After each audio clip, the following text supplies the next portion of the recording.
Diagnostics.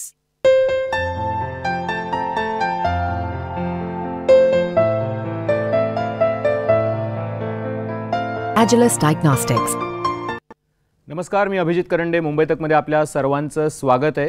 देशातली सर्वात मोठी निवडणूक पार पडलेली आहे. नरेंद्र मोदी यांनी पुन्हा एकदा शपथ घेतलेली आहे. पंतप्रधान म्हणून 72 जणांचं जम्बो मंत्रिमंडळ काम करणार आहे आणि महाराष्ट्रामध्ये जसा अपेक्षित निकाल होता भाजपला तसा निकाल लागलेला नाहीये. इथं महायुतीपेक्षा महाविकास आघाडीला तगडं यश मिळालेलं आहे आणि महाविकास आघाडीच्या यशाचं कोंदण जर काय असेल काँग्रेससाठीचं तर ती निश्चितपणे सांगलीची सीट असं म्हणता येईल. कारण ज्या सीटकडे महाराष्ट्राचंच नव्हे तर देशाचं लक्ष लागलेलं होतं, ज्या काही सीट महत्त्वाच्या मानल्या जात होत्या त्यातली एक सांगलीची सीट होती आणि ती यासाठी होती की कुठलंही केडर नसताना किंवा कुठलाही तिथला एक वारसा नसताना सुद्धा शिवसेनेनं ती सीट आपल्या खात्यामध्ये पाडून घेतली होती आणि त्या विरोधात वसंतदादा पाटील यांच्या घराण्यातील त्यांचे वारसदार, त्यांचे नातू विशाल पाटील हे अपक्ष निवडणूक लढत होते आणि यावेळेला त्यांना काँग्रेस ही अदृश्यपणे मदत करत होती. अशा अनेक पद्धतीच्या घटना, अनेक पद्धतीच्या घडामोडी या सगळ्या निवडणुकीमध्ये घडत होत्या. पण विशेष म्हणजे 2-3 निवडणुकांमध्ये सातत्यानं 2 निवडणुका 2014ची 19ची ही निवडणूक भाजपनं जिंकली. खरं तर काँग्रेसचा पारंपरिक मतदारसंघ असलेला सांगली भाजपकडे गेलेला होता. त्यामुळे यावेळेला पूर्ण ताकदीनिशी हा मतदारसंघ आपल्याकडे खेचून आणण्यासाठी प्रयत्न होते. अर्थात विशाल पाटील जिंकल्यानंतर ते थेटपणे दिल्लीमध्ये गेले. त्याआधी अनेक घडामोडी घडल्या होत्या आणि विश्वजित कदम यांना पायलट म्हणून संबोधलेलं होतं महाविकास आघाडीच्या नेत्यांनी. त्यामुळे आता आज पायलट आणि पॅसेंजर दोघंही चावडीवरती आहेत. तुमच्या दोघांचंही खूप खूप स्वागत आहे. नेमकं पायलट आणि पॅसेंजर दोघांचंही विमान सुखरूप कसं काय संसदेच्या आवारात पोहोचलं हेच दोघांकडून जाणून घ्यायचं आहे. पुढचे प्लॅन्स काय असणार आहेत, सांगली जिल्ह्यातली राजकीय गणितं कशी असणार आहेत आणि घडामोडी पुढच्या ज्या अपेक्षित आहेत त्या कशा घडणार आहेत या सगळ्याबद्दल आपण डॉक्टर विश्वजित कदम आणि खासदार विशाल पाटील यांच्याशी चर्चा करणार. आपल्या दोघांचंही खूप खूप स्वागत आहे. खरं तर पायलटपासूनच सुरुवात करायला पाहिजे आता, कारण पायलटने विमान उतरवलं म्हटल्यानंतर कसं घडलं, पायलटने विमान कसं सुखरूप उतरवलं, काय त्याच्या मागची गोष्ट आहे. आता सविस्तरपणे गोष्ट सांगा, नेमकं कसं घडलं, काय घडलं. आपण ते पिक्चरमध्ये ऐकलं ना, कसं घडलं, काय घडलं, कुणी घडवलं, सगळं व्यवस्थित सांगा. मोठी स्टोरी आहे ती. 1 तास लागला तरी हरकत नाही, आपण ऐकू. एकतर मी पहिल्यापासून सांगली जिल्ह्याचा काँग्रेस पक्षाचा कार्यकर्ता, सांगली जिल्ह्याचा काँग्रेस पक्षाचा आमदार, लोकप्रतिनिधी या नात्याने एक नैतिक जबाबदारी म्हणून कार्यकर्त्यांच्या आणि लोकांच्या भावना या सन 2024च्या लोकसभेच्या निवडणुकीच्या संदर्भातल्या ती मांडत होतो काँग्रेस पक्ष श्रेष्ठींकडे, महाविकास आघाडीच्या नेत्यांकडे. ती माझी भावना ही होती जी सांगलीच्या लोकांची होती की हा आपला सांगली जिल्हा, सांगली लोकसभा मतदारसंघ हा काँग्रेस पक्षाचा बालेकिल्ला आहे आणि त्याला इतिहास साक्ष आहे. कारण 1947 सालापासून ते सन 2014पर्यंत काँग्रेस पक्षानेच हा बालेकिल्ला सातत्याने जिंकून लोकसभेला काँग्रेस पक्षाच्या विचाराचा एक संसदेत खासदार दिलेला आहे. काँग्रेस पक्षाचं तिथे संघटन आहे, ग्रामपंचायतींमध्ये सदस्य आहेत, सरपंच आहेत, सहकारी संस्थांमध्ये आमचे अनेक कार्यकर्ते आहेत, तिथे शिक्षणाचं जाळं आहे. एक विचारांचा वारसा हा स्वर्गीय वसंतदादांपासून माझे वडील स्वर्गीय पतंगरावजी कदम साहेबांपर्यंत हा काँग्रेस पक्षाचा एक विचारांचा वारसा तिथे त्यांनी रुजवला, वाढवला, त्याचं जतन केलं आणि म्हणून हा काँग्रेस पक्षाचा बालेकिल्ला आहे हे या मताशी मी ठाम होतो. आणि ते मतच घेऊन मी पक्षश्रेष्ठींकडे मागणी केली की लोकसभा लढत असताना ही जागा काँग्रेस पक्षाला मिळायला हवी, आम्हाला ती लढायची आहे, लढून आम्हाला ती जिंकायची आहे. हा एक मनामध्ये आमच्या आत्मविश्वास होता आणि हा आत्मविश्वास मांडत असताना काही त्याला कारणं आहेत. कारण गेल्या काही वर्षांपासून खूप चांगले कार्यक्रम आम्ही काँग्रेस पक्षाचे सांगली जिल्ह्यातमध्ये राबवलेले होते आणि त्याला उत्स्फूर्त असा प्रतिसाद लोकांनी आम्हाला दिला. बरं, मूळ प्रश्न असा असतो की गेल्या अनेक वर्षांपासून आम्ही आमचं कुटुंब, आमच्या काही पिढ्या तिथे सांगलीतल्या लोकांशी आम्ही एक भावनिक नातं केलेलं आहे. दुष्काळ असला तर दुष्काळात आम्ही लोकांची मदत केली. सांगलीत कृष्णा नदीला पूर जेव्हा आला, 4-5ला आला, 19ला मोठा पूर आला, 21ला आला, या पुरात आम्ही लोकांचं मदत कार्य मोठ्या प्रमाणात म्हणून एक नातं आमचं जुडलेलं आहे आणि त्या नात्याच्या बळावर आम्ही म्हणतो काँग्रेसचा हा बालेकिल्ला आहे. जागा मागत होतो, आम्हाला खात्री होती, विश्वास होता की जागा ही काँग्रेस पक्षालाच मिळेल आणि अचानक ॲज युजल तुम्ही म्हणाला पिक्चर आहे, मोठी स्टोरी आहे, त्या स्टोरीमध्ये ट्विस्ट आली आणि त्या ट्विस्टमधून आमची जागा ही आमच्याकडून काढून घेतली.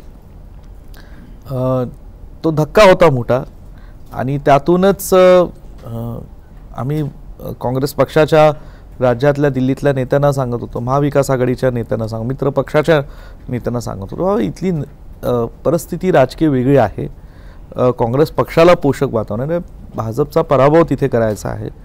आणि मी जी काही व्यक्तिगत गेले 2 वर्ष हे केलं, विशालला आम्ही प्रोजेक्ट केलं आणि विशालरावने मी सांगितलं होतं की बाबा तुम्हाला खासदारकीची उमेदवारी निश्चितपणे आम्ही देऊ, पक्ष म्हणून देऊ, तुमच्या पाठीशी मी खंबीरपणे उभा आहे. आणि ह्याच्यावर आम्ही ते थोडं आमचं सगळं गणित ज्याला म्हणतो, राजकीय गणित सांगली जिल्ह्याचं आम्ही चांगलं जुळवलेलं होतं.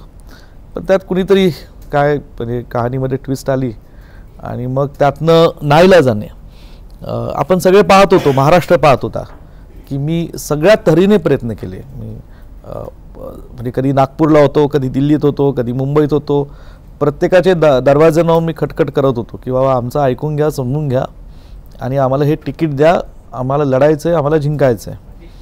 पण ते झालं नाही. शेवटी मग नाईलाजाने विशालरावना किंवा आम्हाला लोकांच्या इच्छेखातर आणि लोकांच्या साठी, काँग्रेसच्या कार्यकर्त्यांसाठी, काँग्रेसच्या विचारधारेला मानणारे जी सांगलीची जनता आहे त्यांच्यासाठी ही बंडखोरी करावी लागली. आणि मग ती लोकांनी प्रचंड भरभरून साथ दिली, प्रेम दिलं आणि मग निवडणुकीचा निकाल हा सुदैवाने हा सांगलीच्या जनतेच्या मनासारखा लागला, काँग्रेस पक्षाच्या कार्यकर्त्यांच्या मनासारखा लागला आणि विशालराव हे निवडून आले. आम्ही त्यांना सगळ्यांनी निवडून दिलं आणि त्यातून आज एक काँग्रेस पक्षाला, इंडिया अलायन्सला आणि महाविकास आघाडीला एक खासदार हा सांगली जिल्ह्याच्या मातीतून महाराष्ट्राला आणि देशाला मी देऊ शकलो. तुम्ही काही योग्य दरवाजा खटखटवला नाही असं मला वाटतं. नाही, मुंबईत दिल्लीत तुम्ही गेलात पण जिथे खटखटवायला पाहिजे होता तिकडे तर गेलाच नाही. मला असं वाटतं आमची चूक अशी झाली की आम्ही दरवाजा खटखटा होतो. काही लोक मागच्या खिडकीतनं जाऊन त्यांनी आमचं तिकीट कधी कापलं आम्हाला कदाचित लक्षात नाही आलं. आम्ही खिडक्यांमध्ये जाऊ शकत नाही ना. आम्ही सरळ मार्गे आमची उमेदवारी मागत होतो. काँग्रेस पक्षाच्या सृष्टीनं आम्ही काँग्रेसचे कार्यकर्ते आहोत. नैतिक जबाबदारी, नैतिक कर्तव्य आहे की पहिलं आपल्या पक्षाच्या सृष्टीनं तिकीट मागावं. आणि मी खरं ऑन रेकॉर्ड सांगू इच्छितो की महाराष्ट्रातल्या आमच्या तमाम काँग्रेसच्या नेत्यांनी, थोरात साहेब असतील, नाना पटोले साहेब असतील, पृथ्वीराज चव्हाण साहेब असतील, सगळ्यांनी, मुकुल वासनिक, आमची बाजू चांगली लावून धरली. दिल्लीतल्याही नेत्यांनी, आदरणीय खरगे साहेब, के सी वेणुगोपालजी यांनी आमची बाजू लावून धरली. पण मी सांगितल्याप्रमाणे आम्ही दरवाजा खटखटात होतो. काही मंडळी खिडकीतनं जाऊन जे काय करायचं केलं. थेट तुम्हाला विचारू नाव घेऊन की तुम्ही नाही, नका कशाला. मला बघा, आता निकाल हा लागलेला आहे, जनतेच्या, सांगलीच्या जनतेच्या मनासारखा निकाल लागलेला आहे. आणि ह्याचं फायनल आउटकम काय झालं, रिझल्ट काय झालं? रिझल्ट असं झालं की एक काँग्रेस पक्षाच्या विचाराचा खासदार निवडून आला, महाविकास आघाडीचा खासदार सांगलीत निवडून आला आणि इंडिया अलायन्सच्या विचाराचा खासदार निवडून आला. सांगलीमध्ये कसं ना, ट्रुली महाविकास आघाडी दिसली. म्हणजे निवडणुकीच्या वेळेस तुम्ही यांच्या विरोधात प्रचार करत होता, म्हणजे ऑन रेकॉर्ड स्टेजवरनं. निवडणुकीनंतर आज तुम्ही दोघं जण इकडे एकत्र दिसून येत आहे. महाविकास आघाडी अशीच बनली होती. 19 मध्ये हे एकमेकांच्या विरोधात स्टेजवरती दिसले होते आणि नंतर मग एकत्र येऊन सत्तेमध्ये आले होते. आणि त्यावेळेस म्हणजे खिडकीतनं तिकीट कापणारे, दरवाजा खटखटणारे आणि निवडणूक लढवणारे सगळे एकत्र दिसले त्यावेळेस स्टेजवरती. तर हे कसं काय झालं? म्हणजे हे कसं काय तुम्ही राजकारण करता आणि कसं लोकांना कसं समजवता? त्याच्या आधीच लोकांना एवढं कन्फ्युजन आहे, त्याच्यामध्ये जाऊन सांगणं की नाही आपला यावेळेचा उमेदवार खरं तर विशाल पाटील आहेत, हे कसं काय तुम्ही समजावू शकता? त्यामागे मी प्रत्येक वेळी सांगतो की विश्वजित कदमांनी, त्यांच्या वडिलांनी सुरुवात केली आणि त्यांनी एक चांगली संघटना बांधली आहे आणि त्यांची कार्यकर्ते खूप कमिटेड आहेत, त्यांच्याशी लॉयल आहेत, त्यांना खूप सांगावं लागत नाही. एक वेल ऑइल्ड मशिनरी आपण जी म्हणतो त्या पद्धतीने त्यांचे कार्यकर्ते आहेत आणि जीवाभावाचे कार्यकर्ते आहेत. त्यांच्या पाठमागणी, त्यांच्या घरात मग त्यांचे काका असतील, मोहन शेठदादा कदम आमदार होते, त्यांचे चिरंजीव शांताराम बापू, त्यांचे नातू जितेश कदम, त्यांचे कदम साहेबांचे जावे महेंद्रप्पा लाड, सुखात दुःखात अगदी लोक एकजीव झालेले आहेत. हा मेसेज पोचवणं अगदी शेवटच्या क्षणात, आता 7ला मतदान असेल आणि 6ला पोचवायचं म्हटला तरी ते पोचू शकतात, एवढी त्यांची संघटना स्ट्रॉंग आहे. ह्या निवडणुकीत सांगलीच्या ह्या वादामुळे महाराष्ट्रातल्या इतर 47 मतदारसंघात त्रास होऊ नये किंवा ह्याचे पडसाद बाहेर उमटू नयेत ह्यासाठी महाविकास आघाडीचे लोक काँग्रेस म्हणजे महाविकास आघाडीचंच काम करतात, अपक्षाचं काम करत नाहीत हे दाखवणं गरजेचं होतं आणि ही रिस्क होती. कदाचित तसं झाल्यामुळे थोडी मतं आमची कमी झाली असती, त्यामुळे त्यांना ते स्टेजवर जावं लागलं. ते थेट तुमचा प्रचार करताना दिसत पण नाहीयेत, पण प्रचारही तुमचा करताय. तेच तेवढी संघटना हे कसं काय शक्य झालं हाच लोकांपुढे हाच प्रश्न असतो की हे कसं काय करतात. त्यांची मेहनत आहे ते सांगतील. मी 20 दिवस रात्रीच्या 9 वाजल्यापासून पहाटे 4:30 पर्यंत झोपलो नाही. समजून घेणाऱ्याने समजून घ्यावं. आमचा संपायचा प्रचार आणि त्यांचा सुरू व्हायचा असं 20 दिवस. सकाळी 8 ते 9 वेगळं स्टेज आणि 9 ते मी दुसरा आहे बघा. एक लक्षात घ्या, मी कपटी राजकारणी नाही. आमच्या वडिलांची जी ओळख आहे सांगली जिल्ह्यात आणि महाराष्ट्रात तीच मी सांगली जिल्ह्यात ठरवली. चंद्रावरजींची उमेदवारी, चंद्रावरजी काय असे कट्टर मुरलेले 20-25 वर्षापासून काही शिवसेनेचे कार्यकर्ते नव्हते. त्यांचा प्रवेश शिवसेनेत अवघ्या 6 दिवसापूर्वी आले, त्यांच्या उमेदवारी जाहीर होण्यापूर्वी. ठीक आहे, काय त्यांच्यात दिसलं आणि त्यांना उमेदवारी लोकसभेत दिली. एक पैलवान म्हणून मला त्यांचा आदर आहे, माझे मित्र आहेत ते. आणि त्यांनाही मी समजून सांगण्याचा प्रयत्न केला, बाबा लोकसभा हा फार मोठं फड असतं, हे 6 विधानसभेचं फड आहे, एवढं सोपं नाही. सगळ्या थरातील लोकांना सोबत घेणं, लोकसभेची निवडणूक लढत असताना एक स्वतःचा वोट बेस पाहिजे. दुसरी गोष्ट असते की राजकारणातलं एक सातत्य पाहिजे आणि मग कोणतरी लोकसभा लढण्याचं धाडस करत असतं. आणि मग मी त्याला सांगितलं, भाऊ तुम्ही MLC होणार असाल तर सांगा, विधान परिषदेसाठी आम्ही काँग्रेसकडून प्रयत्न करू, महाविकास आघाडीकडनं प्रयत्न करू. ठीक आहे, मला आता त्याच्या खोलात जायचं नाही, कारण त्या सगळ्या चर्चा काय काय घडल्यात त्या झालेल्या आहेत. मूळ प्रश्न असा की आमचं सांगली जिल्ह्याशी एक भावनिक नातं आहे लोकांशी. मी सांगितलं, दुष्काळ असो, पूर परिस्थिती असो, लोकांच्या सुखदुःखात सहभागी होणं हे आमच्या कुटुंबांनी आणि आम्ही स्वतः हे केलेलं आहे. आणि पुरात मी काय केलं हे लोकांना माहिती आहे. जवळ 25-30 हजार लोकांना मी स्थलांतरित करून त्यांचं सगळं 20-25 दिवसाचं काम सांभाळलेलं होतं. हे लोकांना माहिती आहे. भारतीय हॉस्पिटल आहे, वेगवेगळ्या पद्धतीने कारखाने आम्ही उत्तम चालवतो, शेतकऱ्यांचा प्रपंच संसार उभा करण्यामध्ये आम्ही वेगळ्या पद्धतीने हातभार लावतो. याचा सगळ्या गोष्टीचा आम्हाला आनंद आहे, समाधान आहे, अभिमान आहे. हे करत असताना एक नातं आहे आणि हे नातं एवढं भक्कम झालं, एवढं घट्ट आहे की लोकांचाही आमच्यावर विश्वास आहे. त्या विश्वासाच्या बळावर हे राजकारण मी करू शकलो की आज मी एक निश्चय केला होता की बाबा मला सोनियाजींनी, आदरणीय राहुलजींनी काही पक्षश्रेष्ठी सांगितलं, तू मला लढायला लागेल लोकसभा. मी म्हणलं माझ्या व्यक्तिगत अडचणीमुळे मी लढू शकत नाही, माझा मतदारसंघ आहे, मतदारसंघ अजूनही माझा पोरका मला करायचा नाही. साहेब गेल्यानंतर मला ती जबाबदारी आलेली आहे आणि मला विशालरावांना संधी द्यायची होती. गेल्या वेळेस ती संधी मिळाली नाही.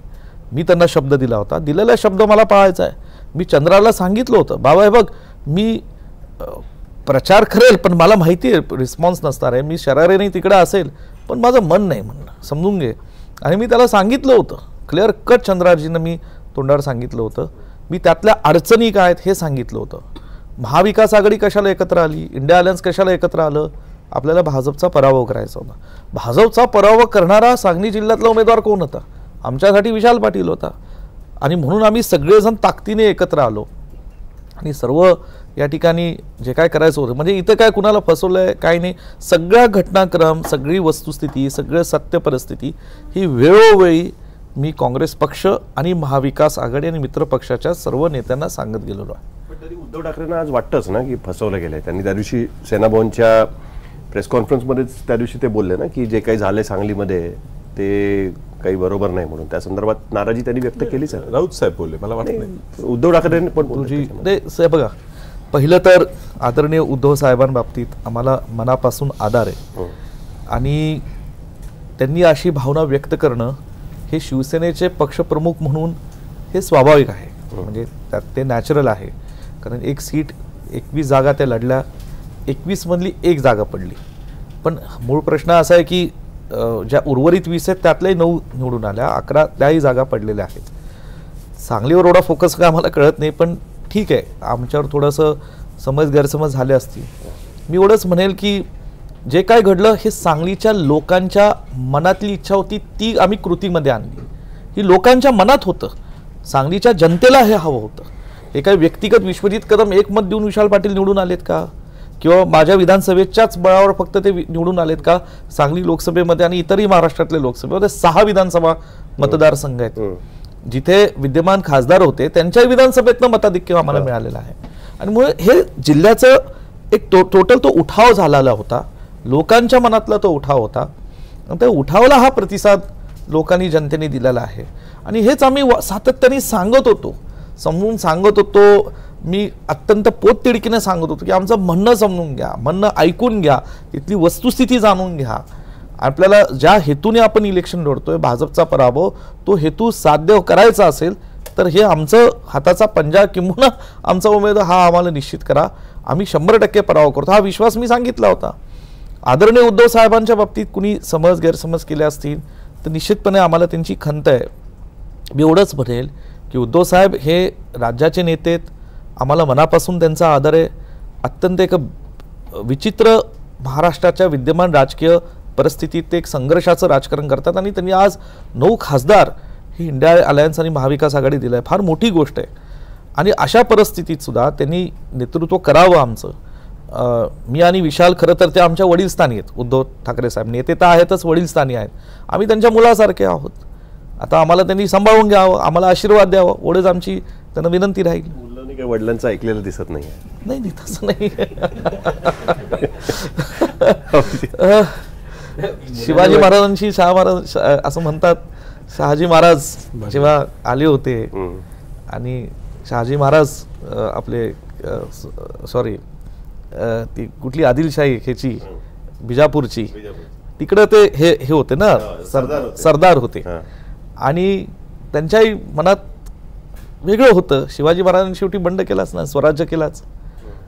आम्ही ते इथे इंडिया अलायन्सचा स्वराज्य केला, महाविकास आघाडीचा केला सांगलीमध्ये, दुसरं काहीच आम्ही केलं नाही. पण तुम्ही जे सांगलीच्या जनतेला समजून सांगू शकलात ते सांगलीच्या एका नेत्यांना समजून सांगण्यामध्ये कमी पडलं तुम्ही? नाही, आमच्यासाठी जनता मायबाप आहे ना, जनता मेन आहे. जनताने आमचं समजून घेतलं, लोकांनी आशीर्वाद दिले, लोक आमच्या पाठीशी राहिले, तेवढंच महत्त्वाचं आहे.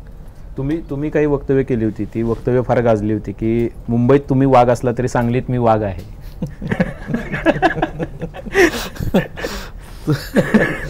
तुम्हाला काय, तुम्ही ते जखमेवर नख हे करतात ना कधी कधी, तसं आता प्रकार आपण करू नये. झाली गेलेली गोष्ट आहे. मला त्यातनं एवढंच सांगायचं आहे की माझा हेतू वेगळा होता. मला एवढंच सांगायचं होतं की जो मगाशी म्हणून की आमचं एक नातं आहे सांगलीतल्या लोकांची, प्रेमाचं आहे, ऋणानुबंध आहेत आमचे. आणि त्यासाठी वाघ कोणी जर हा विचारला तर सांगलीची जनता वाघ आहे, सांगलीचे लोक वाघ आहेत, सांगलीचे सर्वसामान्य मतदार हे वाघ आहेत. बरं, मला विशाल दादांना प्रश्न विचारायचा, पण त्याच्याआधी अजून एक वक्तव्य होतं तुमचं, त्याचा रेफरन्स खूप मोठा आहे कारण भविष्यात परत आहेच 3-4 महिन्यांनी. कटकारस्थान करणाऱ्याला सोडणार नाही, ते खिडकीत नाही येणार आहे. आता मला माहित नाही कोण आहेत ते सत्य कधीतरी उघडकीस येईल.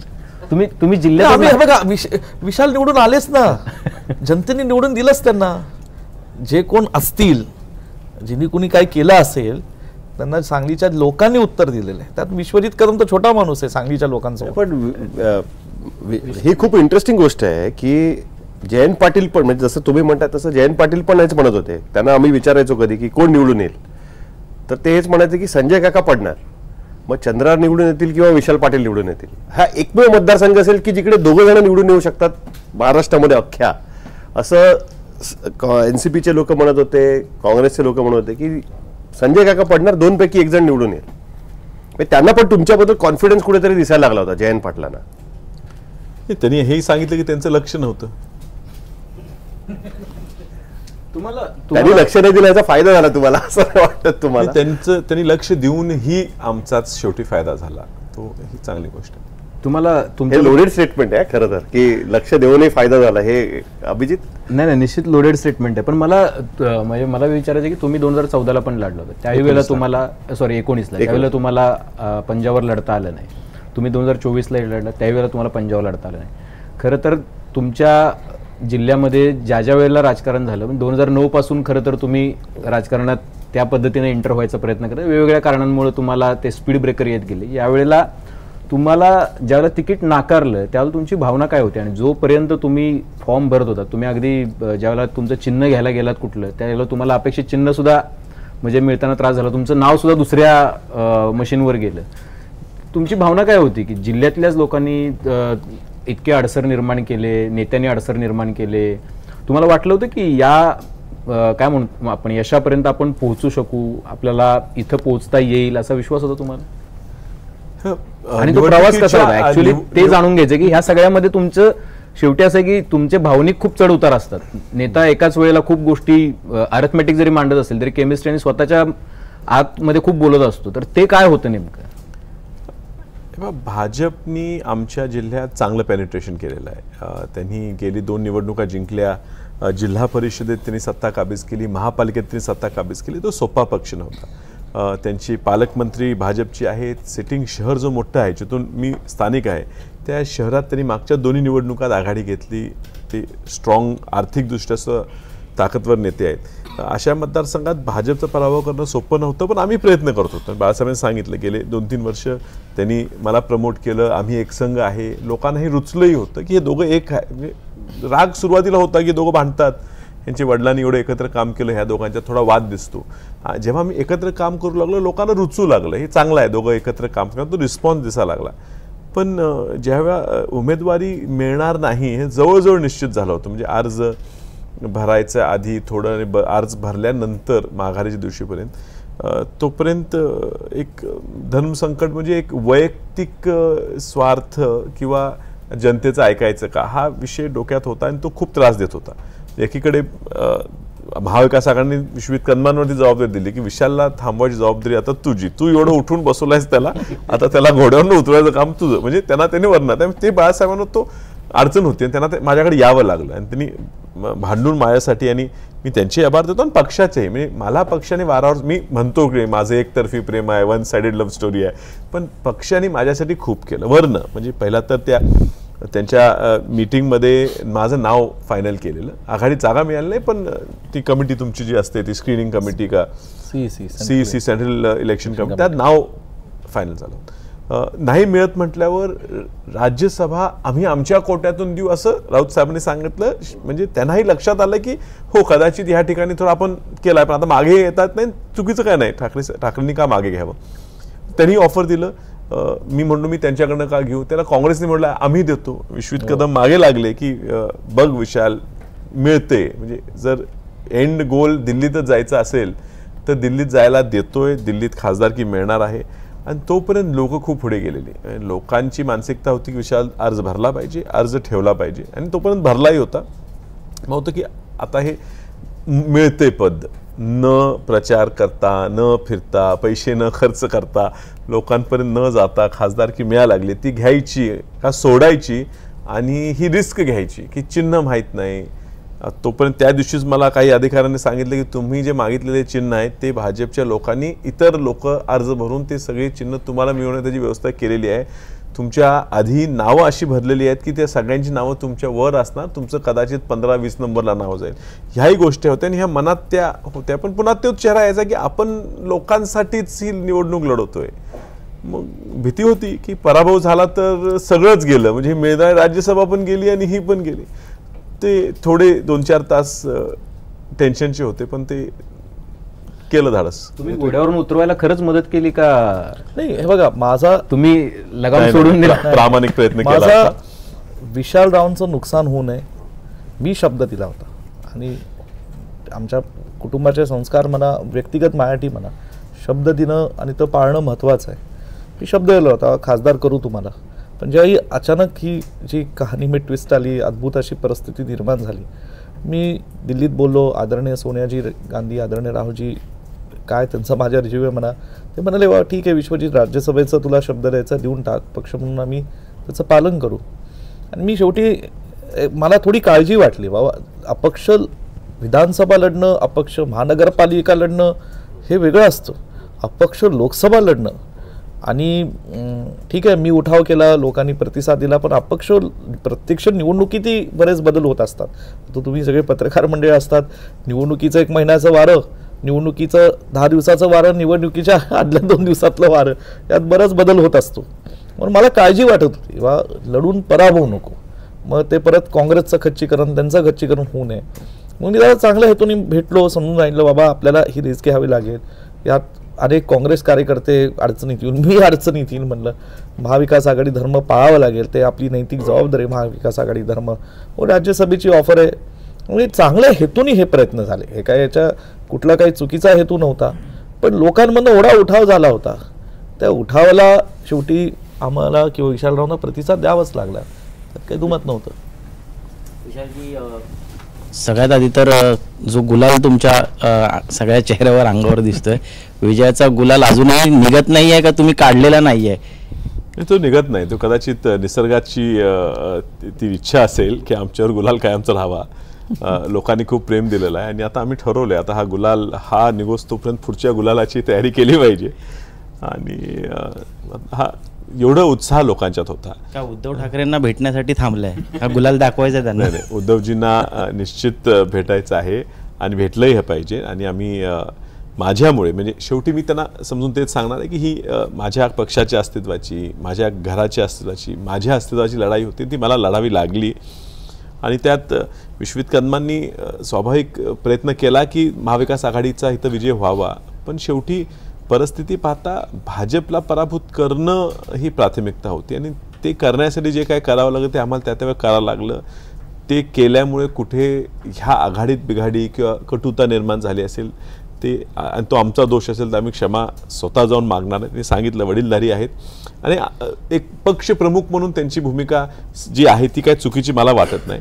पण शेवटी बाळासाहेबांचे चिरंजीव म्हणून आणि वसंतदादांचा नातू निवडून आला ह्याचा त्यांना वैयक्तिक उद्धवजी ठाकरे म्हणून निश्चित आनंद असेल असं मलाही वाटते. आणि त्यामुळे ती भेट घेऊन आम्ही त्यांची निश्चित आशीर्वाद घ्यायचा पुढच्या वाटचालीचा प्रयत्न करणार आहे, तो आम्हाला मिळेल असं मला वाटतं. मागच्या 2 निवडणुकीत तुमच्या विरोधात संजय काका होते, जिंकून येत होते, यावेळेस तर तिरंगी लढत होती. असं काय झालं की 2019ला जे शक्य झालं नाही ते आत्ता ह्या निवडणुकीत शक्य झालं? अनेक अदृश्य शक्ती तुमच्यासाठी काम करत होत्या, परंतु भाजपचा एक मंत्रीसुद्धा तुमच्या जिल्ह्यातनं येतो, सांगलीमधनं मिरजेमधनं सुद्धा काही विशेष मदत मिळाली आहे किंवा अदृश्य शक्ती तुमच्यासाठी काम करत होत्या का? यावेळेस सांगलीची जनता आणि विश्वजित कदम पाठीशी होता गंभीरपणे. कारण सुरेश खाडे कुठे दिसले नाहीत आम्हाला फारसे. नाही, ऍक्च्युली ही तुमची चुकीची माहिती आहे. 19ला आमची जी लढाई होती ती तिरंगी होती. ही निवडणूक तिरंगी होऊ नये यासाठी जनतेने निर्णय घेतला. तिरंगी लढाईमध्ये प्रत्येक उमेदवार हा किमान 20% जास्त मतं घेतो आणि मागच्या निवडणूक ते झालं की गोपीचंद पडळकर हे ऐन वेळेला उमेदवारी घेतले आणि त्यावेळेला मोठा वोट बँक हा धनगर समाज आमच्याकडे मोठा आहे, तो अँटी BJP झालेला आणि ती BJPने स्ट्रॅटेजी खेळी केली की त्यांना मुद्दामून उमेदवारी दिली आणि त्यांचा vote bank anti vote bank आमच्याकडनं येता तिसरीकडे नेला. अधिक त्यावेळेला वंचितचं खरंच वारं हे राज्यात होतं. ह्या वेळेला फायदा हा झाला की तो नाराजी त्यातली थोडी त्यांनी दूर करण्यात यश जरी आला असतरी तो वोट बँक थोडा आमच्याकडे शिफ्ट झाला आणि वंचितनी जो पाठिंबा दिला म्हणजे स्वतः बाळासाहेब आंबेडकरांनी पाठिंबा दिला, माझ्याकडनं काही अपेक्षा न करता. म्हणजे मी त्यांना पाठिंबा दिला नाही, मी त्यांच्या कुठल्या उमेदवाराला पाठिंबा दिला नाही, पण त्यांनी मला एकतर्फी पाठिंबा दिला. त्यामुळे उमेदवारीला क्रेडिबिलिटी ही मोठी. कसं काय घडलं? वंचितचा पाठिंबा कसा काय मिळवला? म्हणजे यातही पायलटची भूमिका तुमचीच होती? त्यात आमचे घरचे पायलट जास्त पुढाकार घेतले. सगळ्याच गोष्टी कशा असं होऊ शकत नाही ना. प्रतीक दादा आमचे बंधू त्यावेळेला म्हणजे आमची चर्चा होतीच. म्हणजे त्यावेळेला त्यांनी सांगितलेलं की 7 उमेदवार काँग्रेसचे ते पाठिंबा देणार आहेत आणि म्हणून आम्ही आधीच संपर्कात गेलो की 7 असेल तर आम्हालाही पाठिंबा द्या.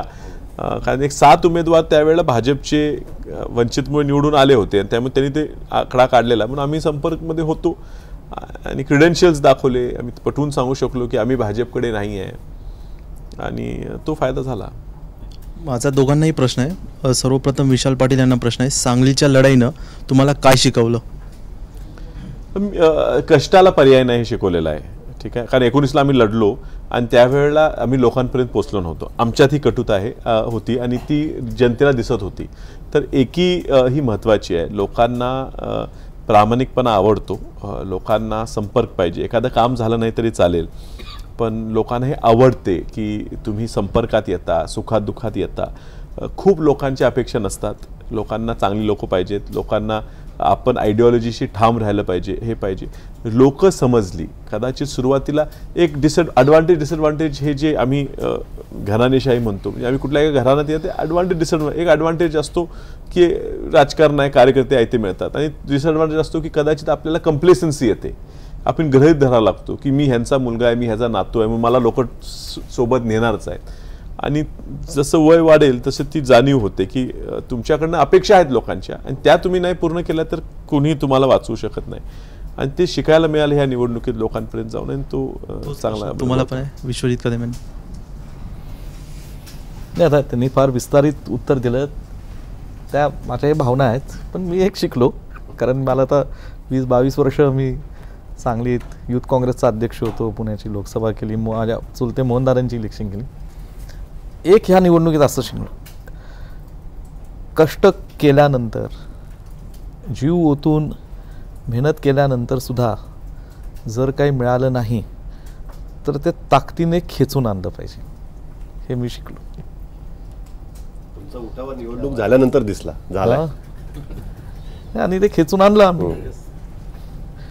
सांगलीमध्ये काँग्रेसचा मेळावा झाला होता, जेव्हा सांगलीतली स्थिती बऱ्यापैकी क्लिअर झाली होती, आणि त्याच्यामध्ये नाना पटोले तुमचे प्रदेशाध्यक्ष असं म्हणालेले होते की या षडयंत्रात आम्ही अडकलेलो आहोत, आणि आता या चक्रव्यूहातनं कसं बाहेर पडायचं हे आम्हाला बघायचं आहे. षडयंत्र काय होतं, चक्रव्यूह काय होतं, कोणी रचलेलं होतं, आणि आता तरी ते चक्रव्यूह गेलंय का? हे आपण माझं भाषण ऐकलं होतं का त्यावेळेस? हो हो, तुम्ही थेट विधानसभेचं सांगितलं होतं. ते नाही, संपूर्ण भाषण. मी ज्या भावना आहेत, एक तर मला मी म्हणजे थोरात साहेब, पटोले साहेब, पृथ्वीराज चव्हाण साहेब, राज्याचे तिन्ही काँग्रेस पक्षाचे प्रमुख सांगलीत आले होते. मी काँग्रेसचा कार्यकर्त्यांचा मेळावा घेतला होता, काँग्रेसचा कार्यकर्त्यांचा मेळावा, लोकांनी उत्स्फूर्त प्रतिसाद दिला. मी स्पष्टपणे काय घडलं, माझी जबाबदारी होती जिल्ह्याचा एक नेता म्हणून की काय घडलं, का तिकीट आमच्याकडनं गेलं, ही सगळं घटनाक्रम मांडली आणि मी ती मांडून टाकली. त्यात मी अनेक गोष्टी बोलून गेलो, माझ्या भावना व्यक्त केल्या, थोडीशी माझी नाराजगी व्यक्त केली, जे काय असेल ते मी बोलत गेलो. परंतु ह्याच्यात जे काय घडलंय हे सगळ्याला माहीत आहे.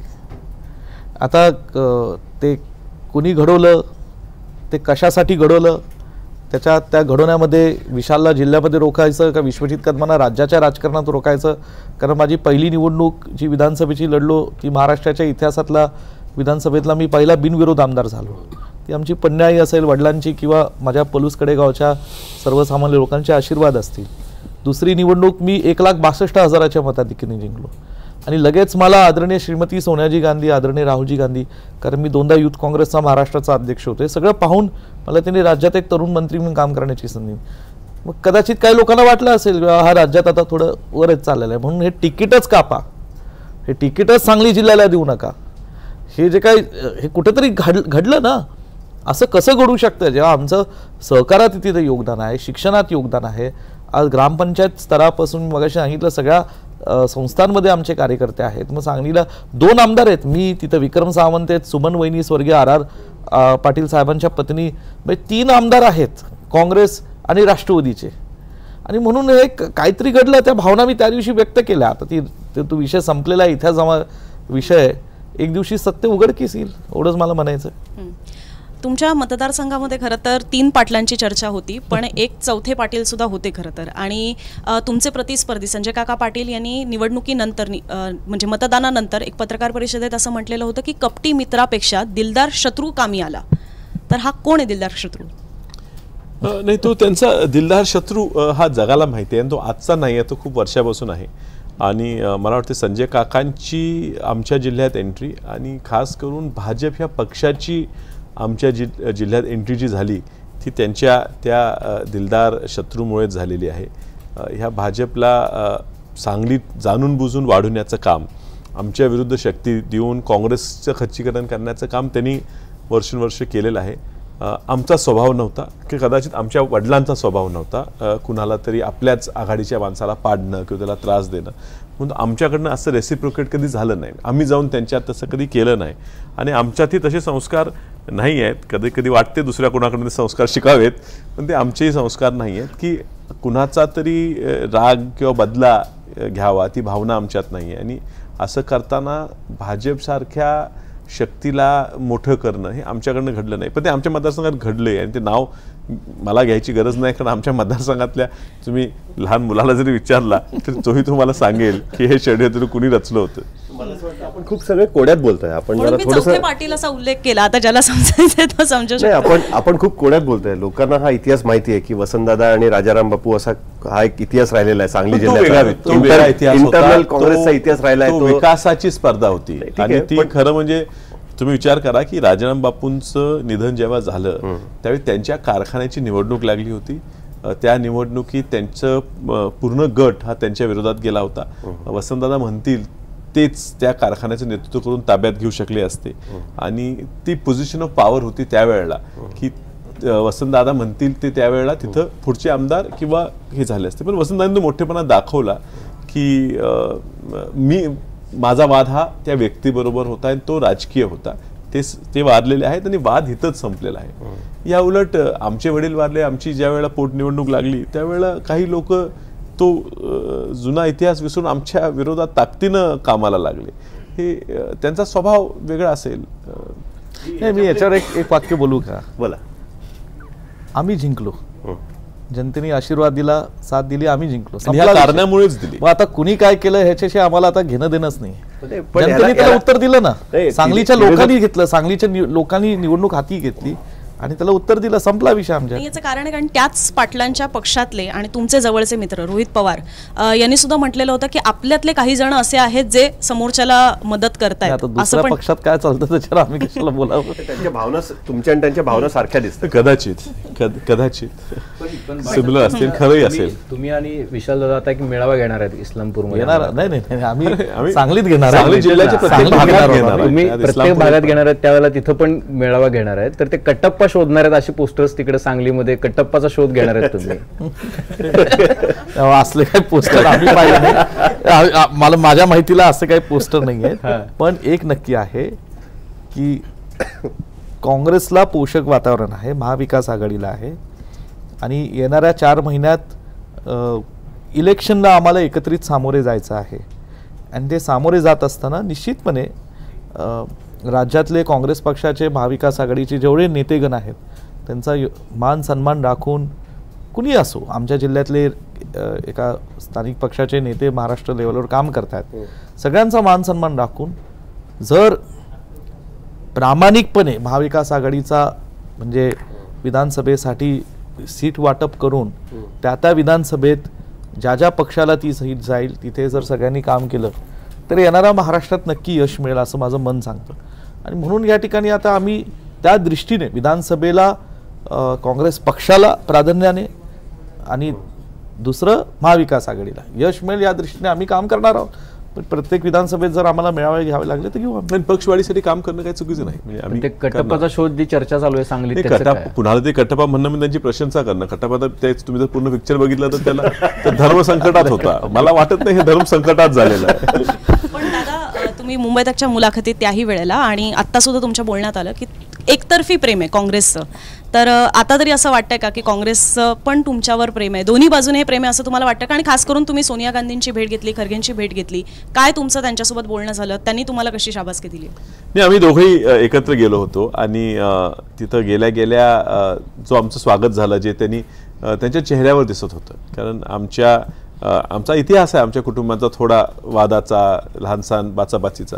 आणि आम्ही दोघं ज्यावेळी एकत्र आज जात गेलो त्यावेळी अगदी लहान मुलाला आईस्क्रीमचं कप मिळाल्यावर जसा आनंद होते त्या पद्धतीचा आनंद चेहऱ्यावर घेऊन अगदी उड्या मारत मारत आम्ही आत मॅडमकडे गेलो. आणि त्यांचा चेहरा पाहून दिसत होतं की त्यांना त्याबद्दल खूप आनंद झाला की आम्ही दोघं एकत्र आलो. आम्ही ही एवढं ह्या अडचणीतून म्हणजे ॲडव्हर्सिटी होती, सिच्युएशन परिस्थिती प्रतिकूल होती आणि अशा परिस्थितीत आम्ही हा विजय मिळवला ह्याबद्दल त्यांच्या चेहऱ्यावर समाधान दिसला. त्यांनी जवळ घेऊन दोघांनाही अगदी जवळ करून आशीर्वाद दिला. पुढे काम चांगलं करा, एकत्रित राहावा. वसंतदादांचा काळ, कदम साहेबांचे संबंध ते त्यांनी पुन्हा आठवणी करून सांगितल्या कसे. आणि ते कुटुंब आमच्यासोबत राहिलेलं आहे. म्हणजे ह्यांच्याही साहेबांच्या निधनानंतर साहेब आजारी असताना सुद्धा स्वतः मॅडम दवाखान्यात येऊन भेटून गेल्या. वसंतदादांच्या काळात, वसंतदादांनंतर निधनानंतर राजीवजी स्वतः अंत्ययात्रेला आले होते. आमच्या वडिलांच्या निधनानंतर आम्हाला खूप त्यांनी सपोर्ट केलं होतं.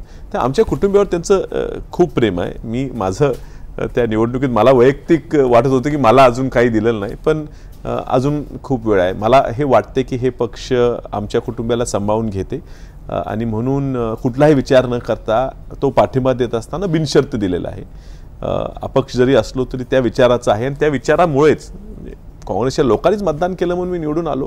आणि त्यानंतर लगेच राहुलजीही सोबत आले आणि राहुलजी तर खूपच आनंदित होते, कारण त्यांची आणि विश्वित कदमांची सारखी बोलणी चालू होते ह्या सांगलीबद्दल सुद्धा. आणि त्यांनी काळात सुद्धा शक्यता आहे कदाचित त्या गोष्टी सगळ्या सांगता येत नाही. नाही, मी एवढंच सांगेल की मला भयानक त्रास झाला या सगळ्या प्रकरणामध्ये. कारण आणि मी पोततिडकीने राहुलजींना आणि मॅडमला एकच सांगितलं, पण माझं चुकलं काय? मी हाताच्या पंजासाठी लढत होतो, ही चूक झाली का? मी लोकांच्या भावना मांडत होतो, काँग्रेस पक्षाच्या कार्यकर्त्यांच्या, काँग्रेस पक्षावर विचारधारेच्या लोकांच्या, चूक नाही ना. मग ते ठीक आहे, तिकिटाचं जे काय झालं झालं. मला आदरणीय राहुलजींचा एकच वाक्य आठवतं, विश्वजित काही असो आम्ही तुझ्या पाठीशी आहोत. आणि ते वाक्य मला मॉरल सपोर्ट देण्यासाठी खूप महत्त्वाचं होतं. आणि त्यांनी दोघांनी वाक्य व्यक्तिगत स्तरावर मला तिकीट मागताना आणि तिकीट जेव्हा निवडणुकीचा काळ होता त्यावेळेस सांगितलं, आम्ही तुझ्या पाठीशी आहोत. सर, कटप्पाचाच विषय निघाला म्हणून तो सगळ्यांनाच प्रश्न होता की कटप्पाने बाहुबलीला का मारलं. हा प्रश्न जसा भारताला पडला होता अख्ख्या, तसा प्रश्न महाराष्ट्रातल्या जनतेला पडला की विश्वजित दादांनी चंद्रहार पाटलांना मतदान केलं की विशाल पाटलांना मतदान केलं. आता ते काय माझ्याकडे 37,000चं लीड पडलंय. हा प्रश्न असू शकत नाही. आणि नुसतं माझ्या विधानसभेत नाही, जिल्ह्यात सगळीकडे जे मताधिक्य मिळाले त्यात आमचं आहे पर्सनल. हा गमतीचा हे करावं लागलं, हे समजून घ्यावं. मी पुन्हा सांगतो, इथं कुठेही महाविकास आघाडीचा आम्हाला हे करायचं नव्हतं, करण्याची इच्छा नव्हती. महाविकास आघाडी बाबतीत आम्हाला हे सगळं पुढे पाळायचं आहे, पण हे नाईलाजाने ही वेळ आली आमच्यावर, हे करावं लागलं. हे सांगलीच्या लोकांच्या खातर आम्ही केलं. हा एक जरा गमतीचा भाग झाला. पण विशाल पाटलांना हा प्रश्न विचार की तुम्ही अपक्ष म्हणून निवडून आला होतात, राज्यात देशातली सत्ता ही थोडीशी अशी अस्थिर स्वरूपाची आहे, तर अशावेळी तुम्ही सहज एखादं पाठिंब्याचं पत्र दिलं असतं आणि मंत्रिपद झालं असतं. कारण की भले नेते काँग्रेस आणू आणि काँग्रेस म्हणू आणि काँग्रेस आणू असे म्हणणारे नेते तिकडे गेले मंत्रिपदासाठी. तुम्ही तर सहज, तुम्हाला आजची तरुणाई ही अशी आहे की ती झटकन सत्तेच्या जवळ जाणारी असते, त्यांना सत्ता हवी असते. तुमच्याकडे ही संधी होती, तुमच्याकडे तसं बंधनही नव्हतं कुठलं. मग अशावेळी कोणता विचार तुमच्या मनात आला आणि कुठल्या विचारांनी तुम्ही काँग्रेससोबत राहणंच पसंत केलं किंवा त्यांना थेट पाठिंबा दिला?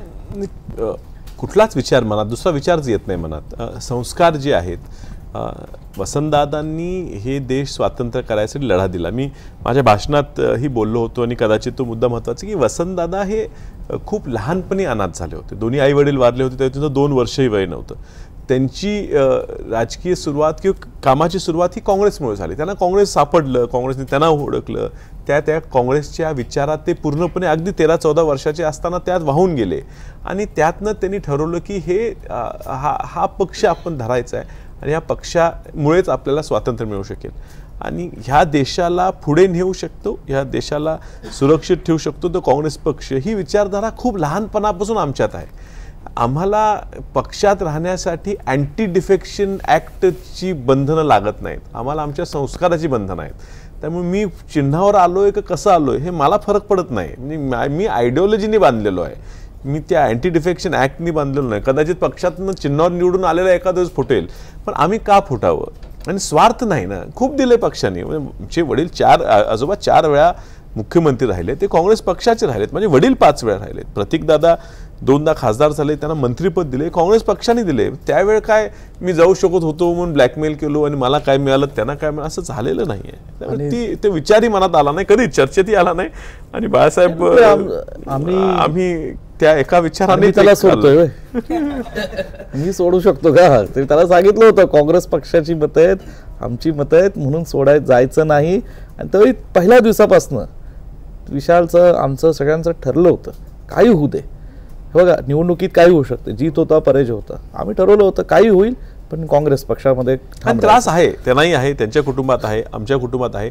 आम्हाला सत्तेच्या विरोधात राहण्याचा त्रास आहे, पण तो सहन करावा लागेल आणि करावा लागतोय. पुढे बदल होईल. त्यांनी जो प्रश्न विचारला त्याच्या मागचं एक बॅकग्राऊंड महाराष्ट्रामध्ये असं आहे की अशोक चव्हाण ज्यावेळेस भारतीय जनता पार्टी बरोबर गेले, तुम्ही मला खूप दिलं म्हणून, अशोक चव्हाणांच्या बाबतीत सुद्धा हाच प्रश्न उपस्थित केला गेला की त्यांचे वडील मुख्यमंत्री, अनेक वर्ष केंद्रात मंत्री, स्वतः अशोक चव्हाण 2 वेळा मुख्यमंत्री झाले, महाराष्ट्र प्रदेश काँग्रेसचे अध्यक्ष झाले, खासदार होते आणि त्यांना फार तरुण वयात खासदारकी मिळाली होती. पहिली निवडणूक ते हरले आणि त्याच्यानंतर तरीसुद्धा त्यांना पुन्हा एकदा संधी देण्यात आलेली होती. हे सगळं असून सुद्धा ते भाजपबरोबर गेले. त्यामुळे अन्याय झाला की भाजपत जायचं ही एक परंपरा काँग्रेसमध्ये नवीन सुरू झाली. ज्योतिरादित्य सिंधिया, जितेंद्र प्रसाद, तुम्ही अनेक नावं आपण त्याच्यामध्ये ठेवू शकतो. तुम्हाला कधी ऑफर नाही आली या बाबतीमध्ये की त्यांचं पण लक्ष असेल? चव्हाण साहेबांच्या बाबतीत सांगतो आणि त्यांना काय बंधनं होते, काय कंपल्शन होते माहीत नाही, पण 2008ला ज्यावेळी ते मुख्यमंत्री, त्यांचे वडील पूर्वी मुख्यमंत्री झाले, त्यावेळेला पहिल्यांदा जे ते मुख्यमंत्री झाले त्यावेळी वसंतदादांचं नाव चर्चेत होतं आणि वसंतदादांच्या ऐवजी ते झाले, पुन्हा त्यांच्यानंतर वसंतदादा झाले. त्यांच्या पहिल्या वेळेला तेच झालं होतं. 2008ला अशोक चव्हाण साहेब जेव्हा मुख्यमंत्री झाले, आणि माझे वैयक्तिक संबंध खूप चांगले आहेत आणि त्यांच्यावर टीका मी करत नाही, पण ते जेव्हा पहिल्यांदा मुख्यमंत्री झाले तेव्हा खरं नाव चर्चेत होतं ते डॉक्टर पतंगराव कदम साहेबांचं होतं 2008ला. आणि सांगली जिल्ह्यात थोडी नाराजी होती की कदम साहेब मुख्यमंत्री होणारच होते, पण अशोक चव्हाण साहेब झाले. आणि मग घरी पक्षाला गरज असताना, अडचण असताना आमचं कुटुंब काँग्रेस पक्षावर राहिले. कदम साहेबांचं कुटुंब विश्वित कदम फक्त पक्षावर राहिलेले नाहीत, पण पक्षाचे इतर आमदार निवडून येतील ह्यासाठी ते ताकद लावतात, फिरतात इतर मतदारसंघात. ह्या लोकसभा निवडणुकीत सांगलीचं तुम्ही फक्त बोलता की विश्वित कदमांनी सांगलीत काय केलं, पण विश्वजित कदम विदर्भ आपल्यापासून 1000 किलोमीटर लांब आहे. विदर्भातल्या चंद्रपूर, गडचिरोली सामान्य कार्यकर्त्यांच्या प्रचाराला सुद्धा जाऊन तिथं ताकद लावून आले, हे कदाचित आपण पाहत नाही. ही ताकद ह्या ज्या व्यक्तीच्या मुख्यमंत्रीपद थांबवून ह्यांना मुख्यमंत्रीपद मिळालं ते आज पक्षाचं अडचणीत ठाम राहिलेले आहेत. त्यांनी राहायला पाहिजे होतं असं मला वाटते. माझ्या वैयक्तिक बाबतीत मी नंतर सांगेन, मला तर काय ऑफर कुठली आली नाही, कारण आपण ज्या वाटेला जायचं बघतच नाही, त्यामुळे तिथून आम्ही सिग्नलच देत नाही, त्यामुळे कदाचित ते येत नाहीत. त्यांना कुठली ऑफर आहे तर मला तर कधी बोलले नाही, त्यांना असतील तर मला सांगतील. एक जाहीर ऑफर होती, आपण टीव्हीवर बघितली, टीव्हीवर बोलले नाही, ते जाहीरपणे त्यावेळेसच उत्तर दिलं. त्याला झाले अर्धा वर्ष झाले त्या घटनेला. मला एकच सांगायचं की सध्याचं जे काही देशाचं राजकारण आहे महाराष्ट्रात ही पाहतो आम्ही एक काळ फार ग्रेसफुल असा महाराष्ट्राच्या राजकारणाचा काळ पाहिलेला आहे. वैचारिक विरोध, 2 विचारांचे पक्ष ते विचारांसाठी विरोध करतात, हे सगळं होतं, ते चालत राहणार आहे, त्यात काही दुमत नाही. पण एखादी व्यक्ती जेव्हा पक्ष सोडते, पूर्वी काय व्हायचं की ती व्यक्ती स्वतःच्या स्वार्थासाठी कदाचित पक्ष सोडत असेल. दुसरं व्हायचं की त्या व्यक्तीला नाईलाज म्हणून कधी कधी असंही असतं की प्रत्येक पक्षातलं अंतर्गत एक राजकारण वेगळं असतं. कधी कधी काय लोकांना ढकललं जातं, बाहेर ढकललं जातं. आणि हा दुसरा मुद्दा. तिसरा मुद्दा नवा जो आला आहे, जो सत्ताधारी लोकांनी आणला आहे, आणि ते दुर्दैव आहे देशाचं, महाराष्ट्राचं, की अशी वेळ आली. त्याला ठीक आहे, जनतेने ह्या लोकसभेच्या माध्यमातून थोडा एक प्रत्युत्तर देण्याचं काम केलं आहे की आता डोक्यावर बंदूक ठेवून लोकांना सांगितलं आता तू पक्षात ये, नाही तर तुझं सगळं संपून टाकू. ही नवी महाराष्ट्रात आणि देशात एक नवी पद्धत गेल्या 10 वर्षापासून पाहायला मिळते. म्हणून कोण कशासाठी पक्ष सोडतं याचं कारणाचं विश्लेषणही झालं पाहिजे. पण मुळात एवढं नक्की आहे की माझं प्रामाणिक मत आहे की ज्या व्यक्तीला, ज्या कुटुंबाला काँग्रेस पक्षाने खूप काय दिलं आहे, तर त्यांनी निश्चितपणे हे पाऊल उचलू नये. त्याच्या खूप वेदना होतात, कार्यकर्त्यांना होतात, लोकांना होतात. आणि म्हणून मला असं वाटतं की ते ठीक आहे, हळूहळू जसं आता लोकसभेमध्ये जरा बॅलन्स झालेला आहे लोकशाहीचा, आता मला वाटतं कुठेतरी या गोष्टी तिसरा भाग मी उल्लेख केला, या तिसऱ्या भागातल्या गोष्टी आता थोड्या कमी होतील असं मला वाटतं. अपेक्षा आहेत. लोकशाहीची ताकद ती आहे ना. तुम्हाला कधी मला एक सांगा, म्हणजे मला मी 20 वर्ष 24 वर्ष झालं पॉलिटिकल लाईफमध्ये काम करतो. मी कधी असं पाहिलं नाही की 154 खासदार लोकसभेतले सस्पेंड केले गेले. 154 म्हणजे ही लोकशाही असूच शकत नाही. हुकुमशाहीच्या दिशेने आपला देश चालला होता जेव्हा 154 देशातल्या वेगवेगळ्या राज्यातील वेगवेगळ्या लोकसभा मतदारसंघातले लोकशाहीच्या प्रक्रियेतनं निवडून आलेल्या लोकप्रतिनिधींना जर देशाचं सर्वोच्च असणारं लोकशाहीचं मंदिर तिथं काही राजकीय दबावापोटी त्यांना या ठिकाणी आज 154 लोकांना सस्पेंड करत असेल तर योग्य नाही. विश्वजित कदमांना माझा प्रश्न आहे, जागा वाटपाबाबत महायुती असेल किंवा महाविकास आघाडी असेल, आपल्याला रस्सीकेच पाहायला मिळाली मोठ्या प्रमाणात. जितक्या अग्रेसिव्हली ठाकरेंची शिवसेना असेल किंवा शरद पवारांचा पक्ष असेल, यांनी आपल्या आपल्या जागेवर आपापल्या मतदारसंघावर आपला दावा कायम ठेवला, तितक्या अग्रेसिव्हली स्टँड घेण्यात काँग्रेस कुठेतरी कमी पडली, काँग्रेस या बाबतीत बॅकफूटवर होती असं वाटतं का? नाही, असं मी म्हणणार नाही. त्याचं कारण सांगतो तुम्हाला. देशामध्ये आज एक राष्ट्रीय पक्ष आहेत, राज्यांमध्ये प्रांतिक पक्ष आहेत आणि या प्रांतिक पक्षांचंही त्यांचं प्राबल्य आहे. कुणाचं रिजनल डॉमिनन्स असतो. फॉर एक्झाम्पल आता उदाहरण म्हणजे विदर्भामध्ये काँग्रेस पक्षाचं रिजनल डॉमिनन्स आहे. तिथे 2च पक्ष आहेत, म्हणजे काँग्रेस विरुद्ध भाजप. हां ठीक आहे, बाकीचेही काही पॉकेट्स असतील तिथं इतर पक्षांचंही अस्तित्व असेल, मी ते नाकारत नाही, पण डॉमिनन्स म्हणजे वर्चस्व या 2 पक्षांचं आहे. म्हणून तिथे काँग्रेसला जागा मिळालच ना. विदर्भाची मिळाली, नागपूरची गडचिरोलीची मिळाली, चंद्रपूरची मिळाली, भंडारा गोंदियाची मिळाली, नागपूरची मिळाली, रामटेकची मिळाली. ह्या सगळ्या जागा काँग्रेस पक्षाला लढायला मिळाल्या. आता तुम्ही चांगला उल्लेख केला त्याचा, जसं महायुतीमध्ये रस्सीखेच शेवटच्या क्षणापर्यंत चालू होती, नाराजगी होती, काही तिकीटं कापली गेली, असंच एक घडत असतं. Alliance politics is here to stay. हे आता नवी देशाच्या महाराष्ट्राच्या राजकारणाची रचनाच आहे की अलायन्स पॉलिटिक्स राहणार आहे. त्याच्यात महाविकास आघाडी ते घडत गेलं. मला एवढंच म्हणायचं आहे की काँग्रेस पक्षाने प्रयत्न चांगले केले, पक्ष लढत राहिला शेवटपर्यंत आमच्यासाठी, किंवा ज्या जागा काँग्रेस पक्षाचं प्राबल्य होतं, पण कुठेतरी एक पाऊल पुढे एक पाऊल मागं घ्यावं लागतं. आज आदरणीय उद्धव साहेबांबाबतीत एक वेगळी महाराष्ट्रात सहानुभूती आहे, त्यांचं आकर्षण आहे, कारण त्यांच्यावर जो मोठा अन्याय झाला त्या बाबतीत एक महाराष्ट्र पेटून उठलेल्या पवार साहेबांबाबतीत सुद्धा जो अन्याय झाला जे त्यांच्या बाबतीत घडलं त्याच्यात एक महाराष्ट्र पेटून आला. काँग्रेसची मुळं तर आहेच. राहुलजींनी जी भारत जोडो यात्रा काढली त्या बाबतीत एक प्रचंड मोठं आकर्षण आहे तरुण पिढीमध्ये, लोकांमध्ये. आणि त्या राहुलजींच्या भारत जोडो यात्रेमध्ये सुद्धा देशात एक फार चांगलं वातावरण आलं. हे सगळं कॉम्बिनेशन पाहता ठीक आहे, काही सीट्समध्ये झालं असेल, पण मला काही त्याच्यात कुठे काँग्रेस पक्ष कमी पडला असं वाटत नाही. विशाल पाटलांना माझा उलट प्रश्न, काँग्रेस पक्षाने मनाचा मोठेपणा दाखवला असं मी त्याचं इंटरप्रिटेशन करतो. खासदार म्हणून तुम्ही आता लोकसभेत सांगलीकरांचा आवाज पोहोचवणार आहात. खासदार म्हणून तुम्हाला कुठल्या 2 गोष्टी महाराष्ट्रात झालेल्या बघायच्या, तुमचं कुठल्या मुद्द्यांना घेऊन, कुठले मुद्दे घेऊन तुम्ही लोकसभेत जाणार आहात, कुठल्या 2 मुद्द्यांवर प्राधान्य असणार आहे तुमचं, या गोष्टी तुम्हाला महाराष्ट्रात बघायच्यात झालेल्या? नाही, महाराष्ट्र हा खूप मोठा मुद्दा झाला. आपण शक्यतो आपल्या मतदारसंघापुरतं मर्यादित राहिलं पाहिजे. आणि आमच्या मतदारसंघात प्रामुख्याने पाणी हा खूप मोठा प्रश्न आहे. आपल्या मतदारसंघातनं कृष्णा नदी वाहते आणि ह्या कृष्णा नदीतनं वाहून जाणारं पाण्याचं पुरेपूर नियोजन सांगली जिल्ह्यातल्या प्रत्येक भागात पुरवठा करणे गरजेचं आहे. 2014पर्यंत बऱ्यापैकी पाणी उचलायचं काम झालं होतं. आता डिस्ट्रीब्युशनचं काम चालू आहे, म्हणजे वितरण व्यवस्था. अजून खूप पाणी कमी पडते. आता फक्त खूप गावांपर्यंत पोचता आले, पण अजूनही काही गावं आहेत, म्हणजे एवढ्या कदम साहेबांनी मेहनत घेऊन सुद्धा अजूनही बाळासाहेबांच्या मतदारसंघात अजून एक 7-8 गावं आहेत जिथं 30-35% क्षेत्राला पाणी देऊ शकलो आहे, 100% क्षेत्राला पाणी देऊ शकलो नाही. आमच्याकडे शेतकरी खूप कष्ट घेणारे शेतकरी आहेत, उत्पन्न चांगलं काढतात. ऊसाच्या नॅशनल ॲव्हरेज ऊसाचा हा 70 टन पर हेक्टर आहे. आमच्या जिल्ह्यात तो 100-110 टन पर हेक्टर आहे. आमचे शेतकरी जास्त मेहनत घेतात, द्राक्ष बागेचं पीक काढतात, डाळिंब्याचं पीक मेहनतीत घेतात, ह्या रोगांवर मात करतात. कष्टकरी शेतकरी आहेत. ह्यांना पाणी दिलं तर बऱ्यापैकी ते उत्पादन ह्या जिल्ह्याचं वाढवू शकतील. तर पाणी हा प्रश्न खूप महत्त्वाचा आहे. काही स्कीम्स वसंतदादांनी त्यावेळेला नियोजित केलेल्या, काही स्कीम कदम साहेबांच्या नेतृत्वात पुन्हा चालू झाल्या, पूर्णत्वाकडे आलेल्या आहेत. हा पाण्याचा प्रश्न खूप मोठा आहे. केंद्राकडनं हा निधी आला पाहिजे. हा फक्त राज्य शासनापुरतं मर्यादित ठेवून चालणार नाही.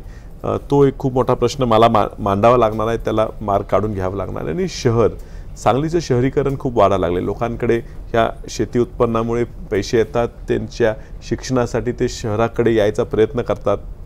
आणि शहरीकरणाचा हा भाग, ड्राय पोर्ट, एअरपोर्ट हे शहरीकरणाचे भाग आहेत. शहरात बेसिक इन्फ्रास्ट्रक्चर, रोड्स असतील, ड्रेनेज सिस्टम असेल, ह्या गरजेच्या गोष्टी आहेत.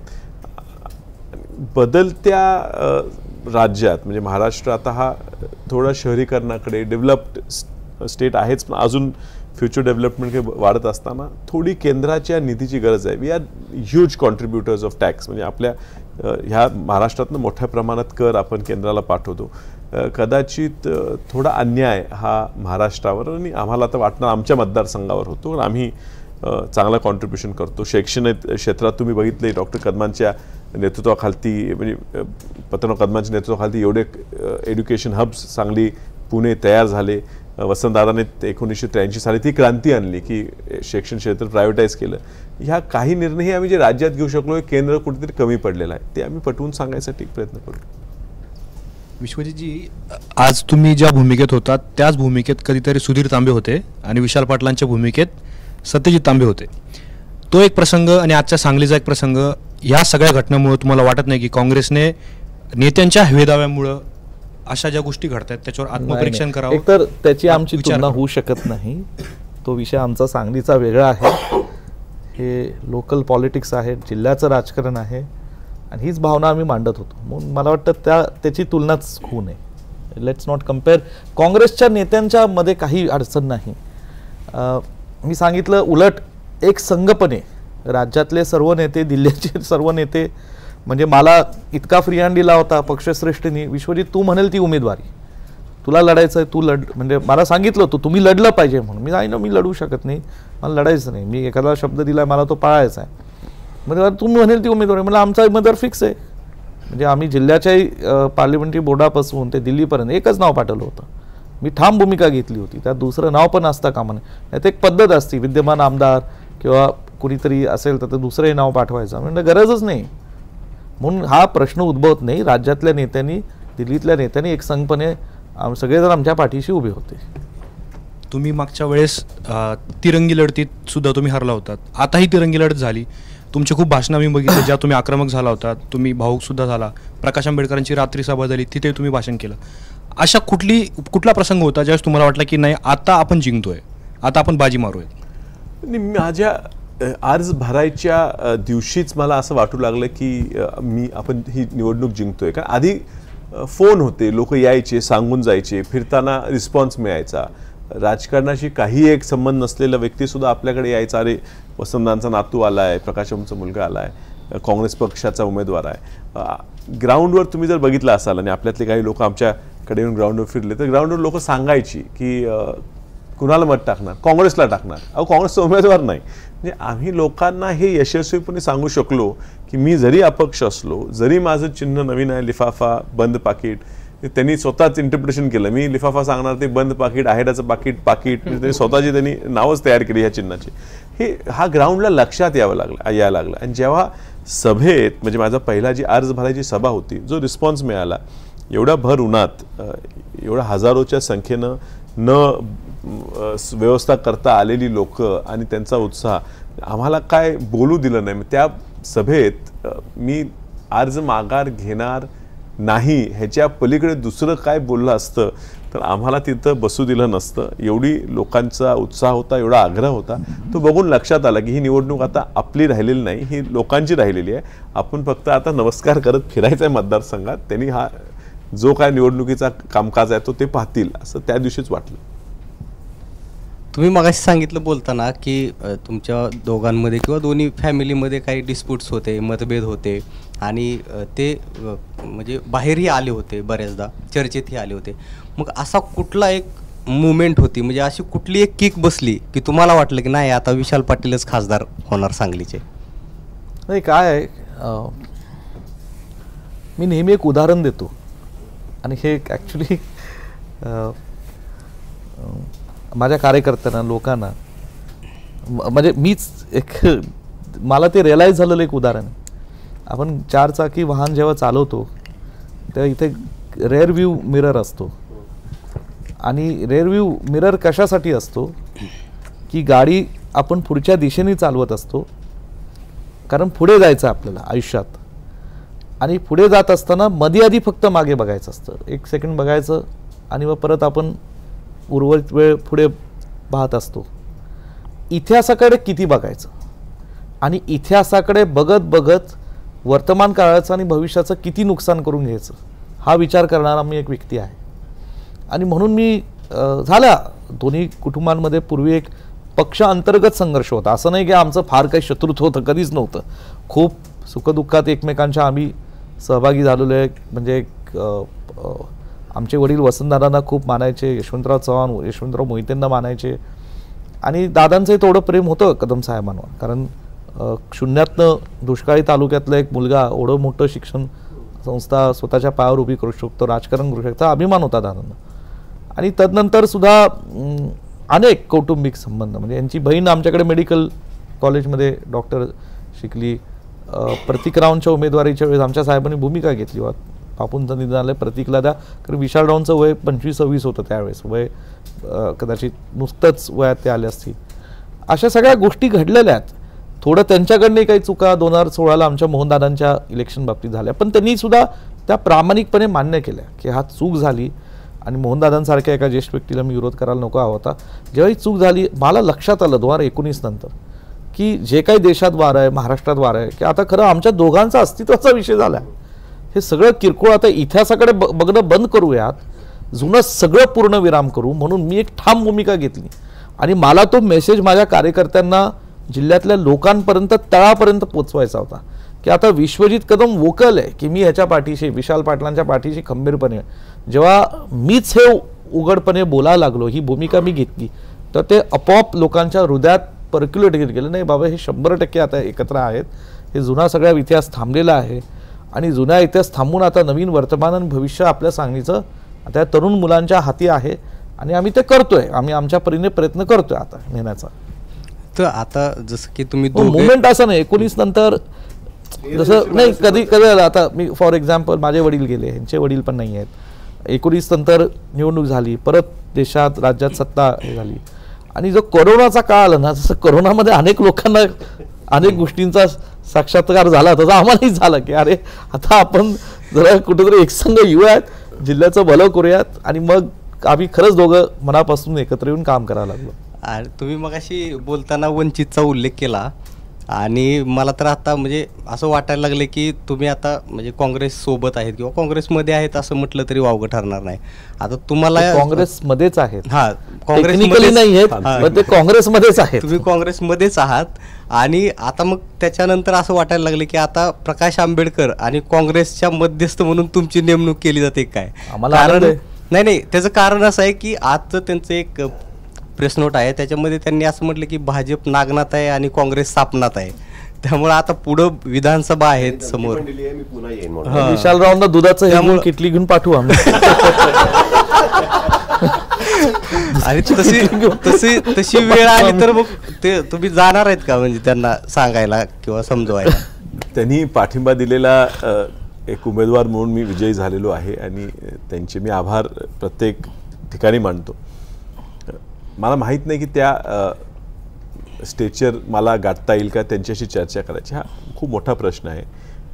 मी प्रयत्न करीन की मी पाहिलेले बाळासाहेब आंबेडकर आणि कदाचित आमचा पक्ष, त्यांची जी प्रतिमा कदाचित वेगळी असेल.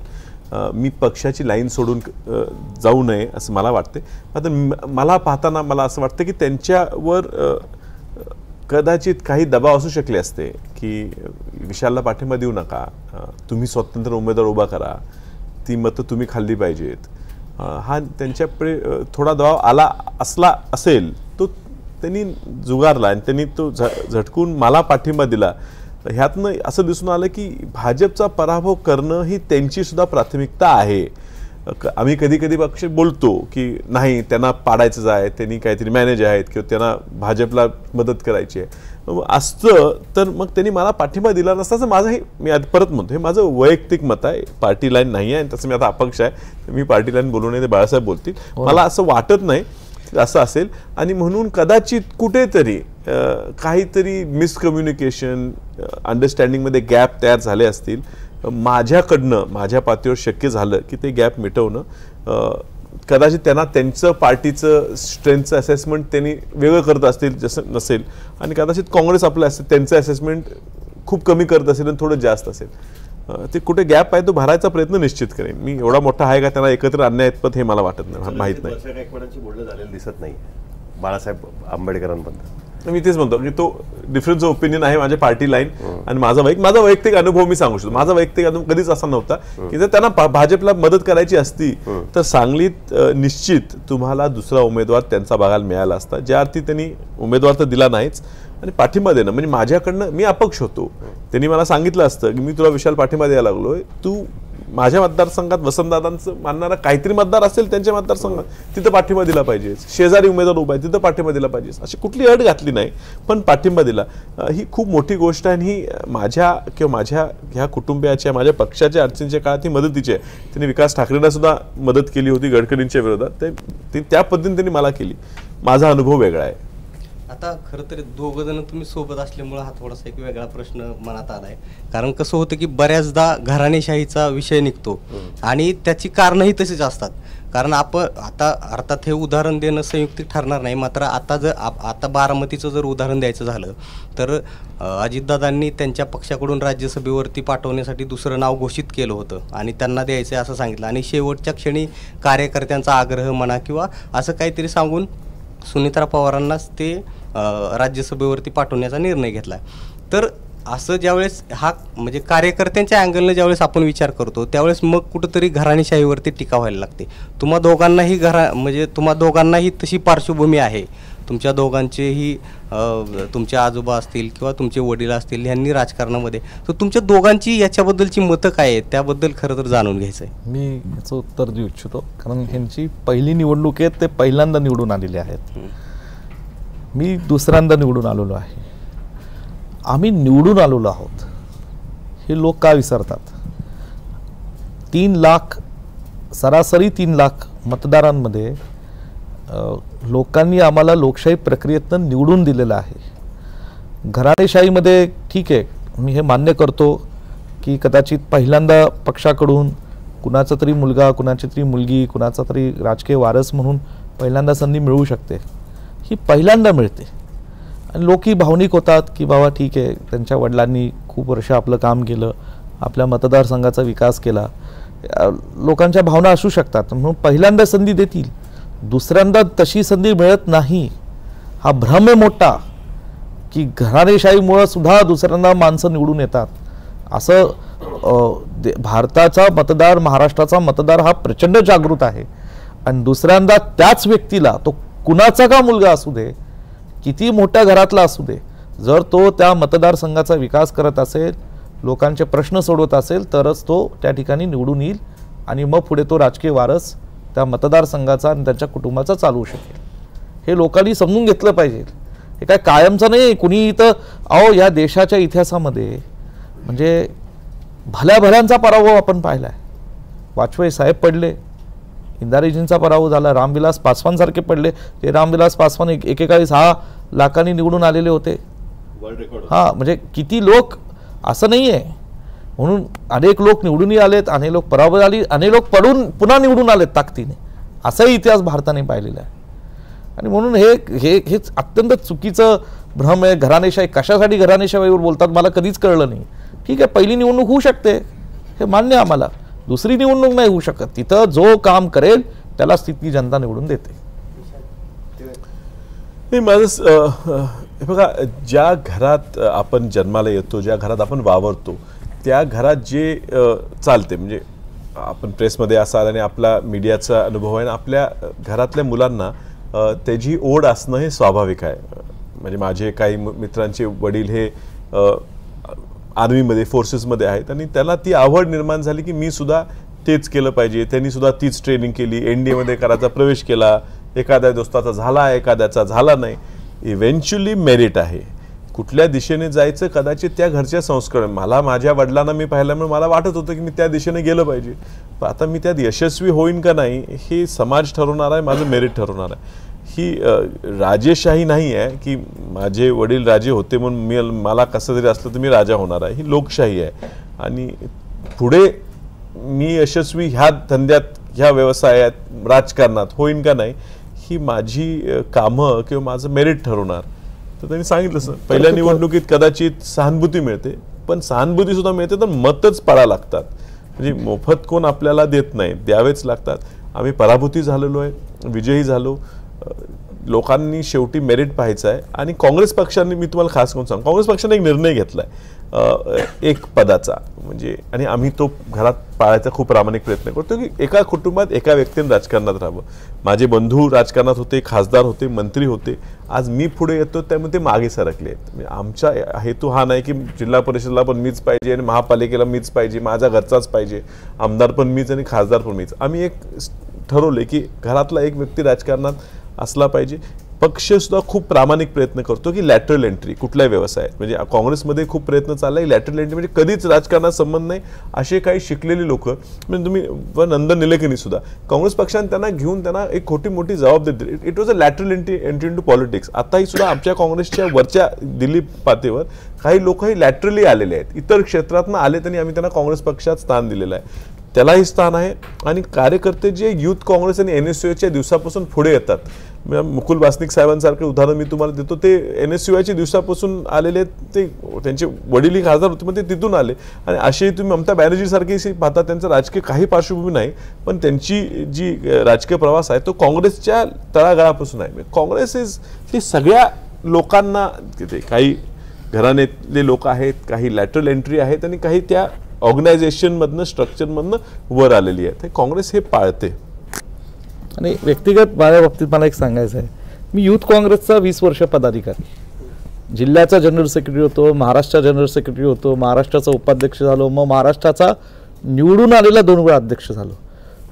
अध्यक्ष असताना मी 532 किलोमीटरची पदयात्रा काढली होती, बुलढाणा ते सांगली, 23 दिवसाची, म्हणजे 532 सन 2012ला. त्याचं पुस्तक मी प्रकाशित, 13 वेळा मी अटक झाली मला युथ काँग्रेसचा कार्यकर्ता, 13 वेळा. औरंगाबाद, दिल्ली, मुंबई, पुणे, कुठं म्हणजे कुठं नागपूर, या सगळ्या ठिकाणी मला अटक झाली मोर्चे काढत असतात. हा संघर्षाचा काळ सुद्धा आम्ही पाहिलेला आहे. सॉरी. तुम्ही 2 मुद्दे मांडले विकासाचे. आणखीन एक मुद्दा जो तुमच्या प्रचारात खरं तर आलेला होता, अजित पवारांनी तुमच्यावर अशी टीका केलेली होती की कारखान्याचं वाटोळं कोणी केलं. कारण वसंतदादांचं नाव आम्ही जेव्हा आपण घेतो, त्यांनी बँक सांभाळली, कारखाने सांभाळले, पण त्याचं जे वाटोळं होतं ते तुमच्याकडनं झालं असं त्यांचं म्हणणं होतं. आणि आपण हेही बघितलंय की बी हेवी मोलासिस जे तयार झालेलं होतं, त्याचा जो एक्सेस स्टॉक होता, त्याच्या म्हणजे बी हेवी मोलासिसपासून इथेनॉल बनायला केंद्र सरकारने बंदी घातलेली होती. तर त्याच्यातनं अर्थात शेतकऱ्यांचं नुकसान झालं, उद्योग क्षेत्रातही नुकसान होत होतं. ह्यासाठी आता तुम्ही खासदार आहात, तर ह्यासाठी तुम्ही काही पावलं उचलणार आहात का या अनुषंगानं? आणि अजित पवारांना तेव्हा तुम्ही उत्तर दिलेलं होतं का? आणि तुम्हाला म्हणजे एकंदरीतच काय वाटतं? कारण हा फक्त तुमच्यावरची ही टीका नाही आहे, एकूणच तुमचं घराणं आणि ह्या सगळ्यावरचीच ही टीका होती. आपण जर पूर्ण ती सभा पाहिली असेल, त्यांची अर्ज भरायच्या दिवशी सभा होती, त्यात दोन्ही उपमुख्यमंत्री हजर होते, फडणवीस साहेबही होते आणि अजितदादाही होते. त्या भाषणात बाळासाहेब, मी तुम्हाला सांगतो की संजय काकांचं भाषण म्हणजे उमेदवारांचं, मावळत्या खासदारांचं, माजी खासदारांचं भाषण पहिला झालं. आणि ते भाषणात बोलले की मी 2 कारखाने, माझा संपर्क गेल्या 2-3 वर्षात कमी राहिला कारण माझे 2 कारखाने होते आणि मला ते अडचणी होत्या त्या कारखान्यात मला चालवता आलेलं नाही आणि मला त्यातला एक कारखाना विकायला लागला. मी आता तो कारखाना विकलेला आहे आणि आता मी ताकदीने लोकांपुढे आलेलो. आणि त्यानंतर अजितदादांचं भाषण झालं आणि ते काय म्हटले, ज्याला कारखाना चालवता आला नाही तो खासदार व्हायला निघाला. त्यामुळे मला अजून कळलेलंच नाही की अजितदादांनी नेमकं माझ्यावर टीका केली होती का व्यासपीठावर बसलेल्या उमेदवारावर केली, ही मला कळली नाही. पण माझ्या स्पेसिफिक कारखान्याची परिस्थिती उलट अडचणीत असलेला कारखाना हा राजकारणात अडचणीला कारखाना आहे. मला वाटते मी उलट तो कारखाना आता कर्जमुक्त करण्याकडे नेलेला आहे आणि चालू करायला जे करायला लागते ते मी केलेलं आहे. अप्रत्यक्षपणे अजितदादांनी तुमचा प्रचार केला असं मला कधी कधी वाटते. मी दादांना जाऊन भेटणार आहे, फक्त ह्या परिस्थितीत भेटायचं का नाही, पण मला वाटते ते त्यांच्याच उमेदवारावर टीका करत होते असं मला तर वाटतंय आणि मला त्याचा फायदाच झाला. अच्छा, ही नवी ट्विस्ट आली जाईल. मी म्हणतो दादा नेमकं कोणावर बोलायला. पण बी हेवी मोलॅसिसचा जो विषय आहे ना, हा मला वाटते हा केंद्र शासनाने ह्यांचे जी सवय आहेत भाजपच्या सरकारचे की फक्त जे काय करायचं ते लोकांना फसवण्यासाठी आणि दिखाव्यासाठी करायचं, मूलभूत प्रश्नांकडे कधीच जात नाहीत, फक्त परसेप्शनसाठीच राजकारण करतात. निवडणूक आहे, त्यांना साखरेचे दर पाडायचे होते, साखरेचे दर पाडण्यासाठी त्यांना मोलॅसिस हे इथेनॉलकडे डायव्हर्ट न करता साखरेकडे डायव्हर्ट करून साखरेचा साठा वाढवणं, साखरेचा साठा वाढवल्यामुळे साखरेचे दर पडावेत आणि निवडणुकीत महागाई हा मुद्दा जो लोकांना खूप त्रास देत होता तो मुद्दा राहू नये ह्यासाठी त्यांनी प्रयत्न केले होते. मला वाटते आता स्वतःच ते हा निर्णय निवडणूक झाल्या मागे घेतील. पण एक खासदार म्हणून आणि त्या धंद्याची ह्या क्षेत्राची कारखान्या क्षेत्राची माहिती असल्यामुळे असे प्रश्न सर्व पक्षीय खासदार एकत्र होऊन आम्ही कॉमर्स मिनिस्ट्रीकडे जाऊन त्यांच्याशी चर्चा किंवा फूड मिनिस्ट्रीकडे जाऊन त्यांच्या चर्चा करणारच आहे. पण मला वाटते हा निर्णय त्यांचा हा निवडणूक तोंडापुढे ठेवून होता. कदाचित महाराष्ट्र विधानसभा नजरेपुढे ठेवून असे आणि एका दुसरे ते निर्णय घ्यायची शक्यता आहे. कुठले निर्णय? ते कदाचित म्हणजे आता साखर धंद्याबद्दल खूप मोठे नाही, कदाचित महाराष्ट्राचा साखरेचा कोटा ते वाढवतील जाणून बुजून. म्हणजे भारतात आता ते भारताचं कन्झम्पशन हे एक 260-270 लाख टन हे साखरेचं कन्झम्पशन आहे. पण त्यांनी कन्सिस्टंटली आता गेल्या काही 25 लाख टनाचा कोटाच देत आहेत. म्हणजे जवळजवळ 300 लाख टनाचा वार्षिक दिल्यासारखा ते या इलेक्शनच्या काळात देत राहिले साखर दर पडावेत म्हणून. आता ज्या ज्या राज्यात निवडणुका आहेत तो कोटा अलाइन करून ते जाणून बुजून वाढवून महाराष्ट्रात जिथं निवडणुका हरियाणा तो कोटा वाढवून देतील जेणेकरून त्या राज्यात ते साखरेचे दर पडतील. म्हणजे लोकांना वाटेल की आम्ही, आणि त्यामुळे कदाचित कारखाने काही अडचणीत येऊ शकतील. मला वाटत नाही हे केंद्र सरकार जास्त दिवस टिकणारं सरकार आहे. हे प्रश्न आम्ही मांडूच, पण ह्याच्यावर प्रयत्न आम्ही करू की आमचंच सरकार त्या ठिकाणी लवकर स्थापन होईल आणि हे खऱ्या अर्थानं जनतेच्या त्रासाचे मुद्दे सोडवण्यात आम्हाला यश येईल. युद्धाच्या मैदानात ज्यावेळेस उतरतो आपण त्यावेळेस युद्ध आपल्यासोबत बरेच जण लढणारे असले तरी स्वतःला ते आपला जीव वाचवायच्यासाठी आपल्याला युद्धात स्वतः लढावं लागतं. या पूर्ण निवडणुकीच्या काळात 1 ते 1.5 महिन्यापूर्वीची साधारणतः परिस्थिती त्यावर विचारतोय की त्यावेळेस तुम्हाला असं कुठेतरी वाटलं असेल ना की मी कुठेतरी चूक करतोय, अपक्ष लढतोय किंवा मी जिंकेल की नाही जिंकेल किंवा माझा पराभव होईल किंवा मला मतं कमी मिळतील, असं काही क्षण आला असेल ना की आता ठीक आहे तुम्हाला लोक जमत गेली, लोकांनी तुम्हाला एक कॉन्फिडन्स येत गेला की मी निवडणुकीत जिंकू शकतो. पण असं एक त्यावेळेस तर वाटलं असेल ना कुठे की ठीक आहे विश्वजित कदम असतील किंवा बाकीचे असतील ते करत असतील मदत, पण नाही विश्वजित कदम तर थोडं आम्हाला हार्ट अटॅक देत होते अधूनमधून. पण कारण शेवटी त्यांच्यावर दबाव खूप होता आणि ती निवडणुकीच्या काळात त्यांना आपण तो विचार करत नसतो. आपण विचार करत असतो गेले आपण 5 वर्ष काय काम केले हे लोकांपर्यंत जर पोचलं असेल तर भीती ही असते की आपल्यामुळे इतराला फायदा होईल का. ती भीती जास्त होती का मी चुकीचं करतोय का, खरोखर तो उमेदवार सरस होता का. आम्हाला ग्राउंडमध्ये कळायचं की हा उमेदवार खूप वीक आहे आणि 5-6% मतं घेऊ शकणार नाही आणि ह्याच उमेदवाराला आपण जर पाठिंबा, मागणी तीच होती की जर भाजपलाच पराभव करायचा आहे तर द्या पाठिंबा. पण तीच आम्ही चर्चा केली, बाळासाहेबांनी आम्ही बसून केले की बाळासाहेब देऊया का पाठिंबा त्यालाच आणि ते येऊ शकेल का. आणि ती एकंदरीत आम्ही एकमतावर आलो की तो कॅन्डिडेट तसा नाही. पण ते कधी कधी वाटते ना चुकतोय का आपण, कदाचित आपल्याला पण असं वाटत होतं की आपण भाजपला पराभव करायला चाललोय आणि भाजप आपल्यामुळेच निवडून येईल का ही भीती होती. पराभवाची भीती नसते कारण आपण राजकारणात विजय पराजय हा होत. कसं आहे त्यांनी पराभव पाहिलाय, मी पराभव पाहिलाय. मूळ मुद्दा असा आहे की इट्स पार्ट ऑफ लाईफ. पण आणि त्यातनं गेलोय आम्ही, पराभव दोघांनी पाहिलेले. मी पुण्याच्या लोकसभेत पाहिला, त्यांनी सांगलीच्या मागच्या लोकसभेत पाहिलेलं. पण ही वेळच आम्ही यंदा आणून दिली नाही. मला हे सांगायचं आहे की कुठेतरी मनात शंका यावी ही वेळ आणलीच नाही आम्ही. रोज आमचं बोलणं व्हायचं, ठीक आहे कधी कधी ह्युमन नेचर येते, कधी धाकधूक होते ना, का होणार नाही. एवढं मोठं धाडस करणं लोकांच्या जीवावर फक्त हे काही सोपं नव्हतं आम्हाला सगळ्यांना. पण लोक पाठीशी राहिले, लोकांचा आशीर्वाद होता. सभा घेता येत नव्हत्या, मोठ्या सभेला कोण वक्ता बोलवता येत नव्हता. शेवटी आकर्षण कशावर आहे, लोक जमवता येत नव्हती, मग कशासाठी जमवायची. रोज रोज माझेच भाषणं बघायला मी लोक बोलवायची आणि ती काय नेमकं किती मी तर बोलणार. रोज आहे सोशल मीडिया, रोज माझी भाषणं होती. नवीन कोण आपल्यासाठी येऊन बोलत नाहीये. आम्हाला थोडी सुरुवातीला अपेक्षा होती हे कोणतरी येईल ते कोणतरी येईल, कोणच यायला तयार नाही. प्रत्येकावर दबाव होता. अशा ह्यात थोडे ताण अपक्ष उमेदवाराला आहेत, प्रत्येका उमेदवाराला मतदारापर्यंत पोचण्याचे. एवढा स्मूथली गेला ना तो काळ की जाईल तिथं रिस्पॉन्सच मिळत होता. फिरण्यावर भर दिला कार्यकर्त्यांनी मी पोहोचवलं. पुन्हा आणखी ते 1-1.5 महिन्यापूर्वीच्या काळाच्या अनुषंगानेच विचारत होते ते की जर विशाल पाटलांना काँग्रेसकडनं तिकीट मिळालं असतं, ती सीट काँग्रेसला सुटली असती. मागची 10 वर्ष तिथे भाजपच्या माणसांनी, तिकडच्या उमेदवारांनी काँग्रेसचा पराभव केलेला होता. आपण असं धरू त्यावेळेस अशी शक्यता होती की असं वाटायचं की भाजप पुन्हा सगळीकडे चांगल्या मताने निवडून वगैरे येईल. जर विशाल पाटील काँग्रेसकडून उभे राहिले असते तर ते त्यांची निवडून येण्याची किंवा जिंकण्याची शक्यता किती होती. कारण लोकांचं, आपल्या महाराष्ट्रीयन लोकांचं कसं असतं की अन्याय जिथं होतो त्या अन्याय ज्याच्यावर होतोय त्याच्या बाजूने ती लोक उभे असतात. तर ते तुम्हाला ते कसं तुम्ही त्याला डिफाईन करणार? जर तरचा प्रश्न आहे. नाही असं नाही आहे. त्या माझ्या मतदारसंघात, आपल्या मतदारसंघात काँग्रेस पक्षाच्या चिन्हावर आम्ही लढू शकलो नाही, ह्याचं खूप मोठं दुःख आहे. आनंद आहे की शेवटी आम्ही तिथं निवडून येऊ शकलो आणि काँग्रेस म्हणून निवडून येऊ शकलो, पण दुःख आहे. आपण हे अंडर एस्टिमेट करतो की विश्वजित कदम रात्री दाराच्या आड प्रचार करणं आणि विश्वजित कदम ओपनली प्रचार करणं काहीतरी फरक असतोच ना. त्यामुळे हा मताधिक्य आहे लाख मताचा. ते विरोधी उमेदवाराला 60,000 मतं आमच्या पडलीच ना. त्यामुळे तशी लीड आमची कंबाईन केलं तर आमचा वोट शेअर हा 53-54% जातो. मला वाटत नाही अन्याय हा झालाच होता आणि अन्यायहून शेवटी तिकीट मिळालं असतं त्याची सुद्धा सहानुभूती ही राहिलीच असते.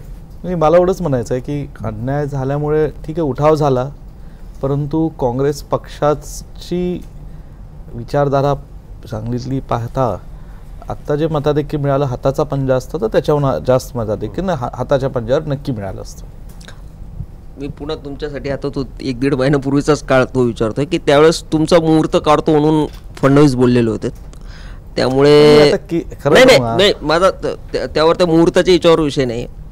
तर तिकडे शंका घेतली जायची की विशाल पाटलांना या निवडणुकीत उभं करायचं म्हणजे संजय काकांना निवडून आणायचं आहे. आणि ही नाही रेस्ट ऑफ महाराष्ट्र चांगली सोडून तर त्यामध्ये तुमच्यावर पण शंका घेतली जायची की विश्वजित कदम विशाल पाटलांसाठी प्रयत्न करतायत, मग ते काय भाजपचा दबाव आहे की संजय काकांना निवडून आणायचं आहे वगैरे. असं तुम्हाला कधी जाणवलं किंवा तुमच्याजवळ असे काही फीडबॅक आले होते त्यावेळेस? नाही, असले काही चर्चा वावड्या उठवतात लोक. मला आता अशा लोकांची फिकरच पडत नाही. मी त्यांना किंमत देत नाही. खरं सांगू, असलं कोणतरी चुकीचं काहीतरी उठवत असेल मी त्याला किंमतच देत नाही. कारण जे काय करायचं ते मी कृतीत करून दाखवलंय. खासदार निवडून आला नाही, खासदार निवडून आला, खासदार दुसऱ्या दिवशी आम्ही काँग्रेस पक्षाला समर्थन, इंडिया अलायन्सला समर्थन, महाविकास आघाडीला समर्थन, संपला विषय. उघड पत्र दिलेलं आहे आम्ही. पत्रकार परिषद ज्या दिवशी निकाल लागला त्या दिवशी 6 वाजता सांगली जिल्ह्यामध्ये काँग्रेस कमिटीमध्ये पत्रकार परिषद घेतली आणि आम्ही स्पष्टच भूमिका आहे की काँग्रेस पक्षासोबत आहोत, इंडिया अलायन्स सोबत आहोत, महाविकास आघाडी. मग हे जे कोणतरी उथवटं आद्या त्या सगळ्यांची तोंड गप्प झालेली आहेत. आज कोण काय बोलू शकतं?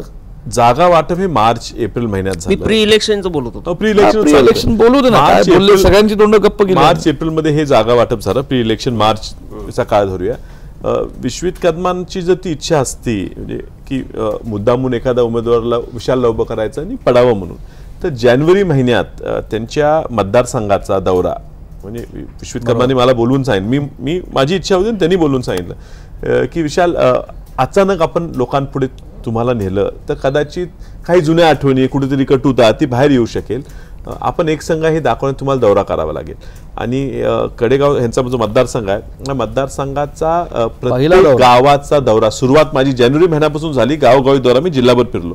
सुरुवात झाली कडेगाव तालुक्यातनं, त्यांनी सुरू करून दिले. त्यांचे चुलत बंधू जे जिल्हा परिषदचे माजी सदस्य, त्यांचे आता म्हणजे वहिनी आज सदस्य जिल्हा परिषदचे आहेत, तर त्या तालुक्यातल्या प्रत्येक गावात प्रत्येक कार्यकाऱ्याला भेटण्यासाठी दौरा काढला गेला. जर त्यांची इच्छा नव्हती किंवा त्यांना ते डोक्यात द्यायला उभा करून पाडायचं तर एवढा प्रयत्न जानेवारी महिन्यापासून त्यांनी केला नसता. एवढा प्रयत्न केला 1.5-2 वर्षापासून. प्रत्येक त्यांच्या गावच्या, त्यांच्या मतदारसंघाच्या दौऱ्यात विशाल पाटील आणि मी एकत्र आहे, हात उंचावून दोघं आमची ही एक संघ जोडी आहे, हा इमेज पोर्ट्रे केलं नसतं. कारण एवढं त्यांनी दाखवलेलं की आम्ही दोघं एक आहे. माझा पराभव हा त्यांचा पराभव झाला असता, हे एवढी एकसंगपणे केलं होतं. त्यामुळे ही जी प्लेबुक आहे ना ही भाजपची, ही त्यांनी त्या 2 महिन्यात दाखवायचा प्रयत्न केला. लोकांना नाही पण लोकांना माहिती होतं की हे दोघं खूप एक झालेले आहेत आणि त्यामुळे ही चर्चा, ही अफवा ही लोकांना नाही रुचली. लोक म्हटले ही बोगस आहे. आता यात आणखी एक नाव होतं जयंत पाटलांचं. जयंत पाटलांविषयी बातम्याही भरपूर त्यावेळेस आलेल्या होत्या. त्यावेळेस एकमेकांविरोधात कोड्यामध्ये बोलणं वगैरे अशा सगळ्या गोष्टीही चालू होत्या. इलेक्शनच्या काळात, प्रचाराच्या वेळेस वगैरे तुमचं दोघांचं कधी जयंत पाटलांशी बोलणं आलं होतं?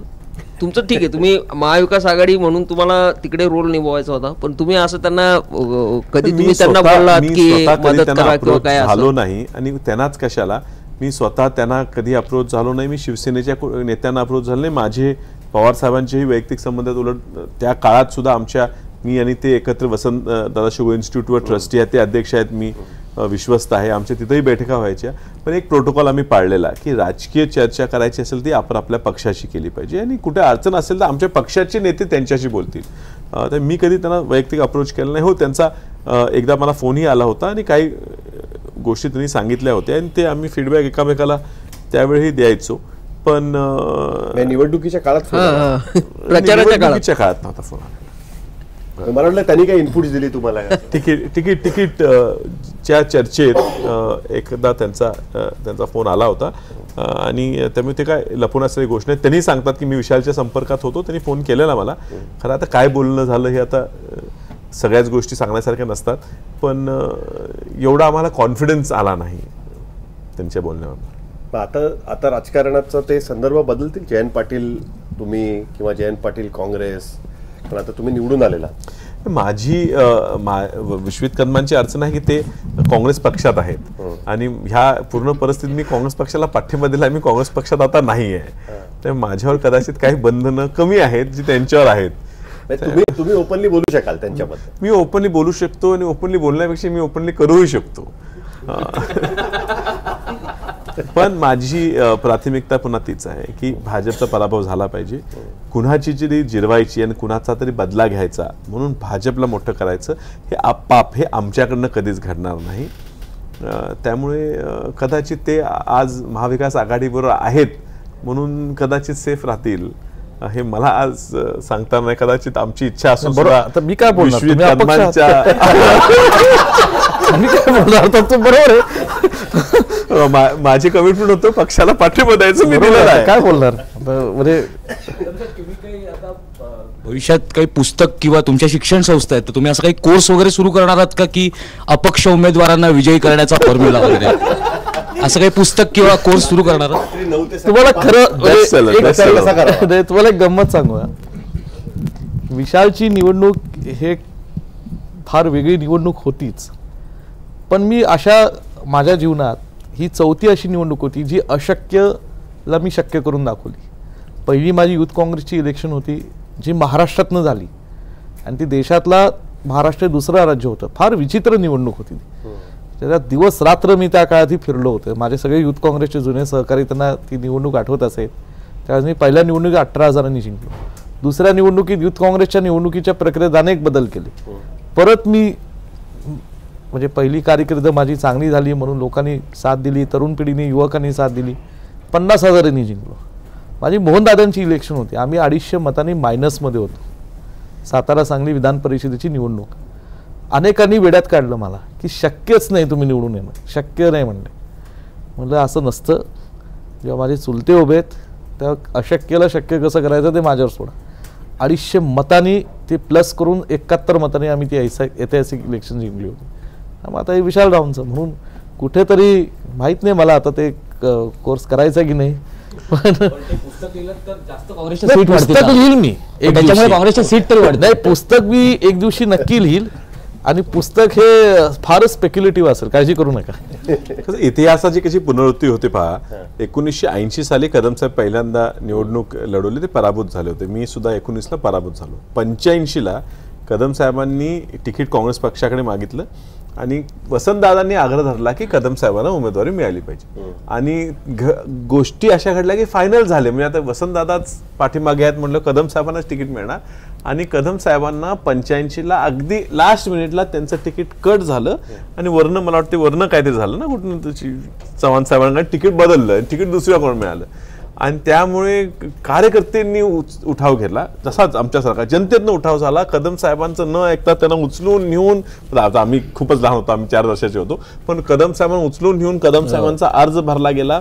कदम साहेबांचा अर्ज भरून कदम साहेब निवडणुकीला उभारले आणि त्यावेळेला असं जसं मला उभं केलं गेलं, वसंतदादांचा त्यांना अदृश्य पाठिंबा होता असं बोलत होते, पण ते कुणाला माहित नव्हता आणि निवडणुकीत त्यांना चिन्ह मिळालं होतं सिंह आणि वसंतदादा त्या प्रचाराला दुसऱ्या उमेदवाराचेच गेले होते आणि तिथे गेल्यावर वसंतदादाजी काठी हातात धरली होती, त्या काठीवर एक सिंह होता आणि वसंतदादा स्टेजवर असं फक्त करायचे काठी.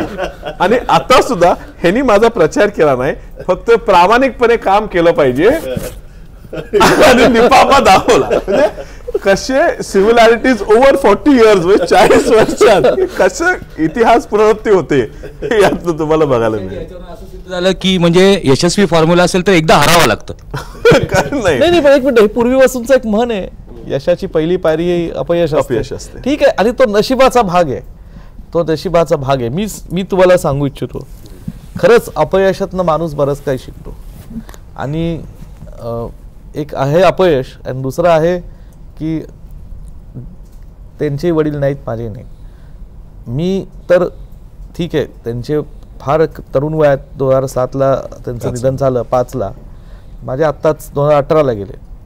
पण मी नेहमी लोकांना सांगतो की मी 2000पासून हळूहळू लोकांचा आशीर्वाद घेऊन सक्रिय राजकारणात आलो, पण 2000 सालापासून ते 2018पर्यंत आलेले अनुभव आणि वडील नसताना 2018पासून ते 2023पर्यंत आलेला अनुभव, ह्याच्यात जमीन आसमानाचा फरक.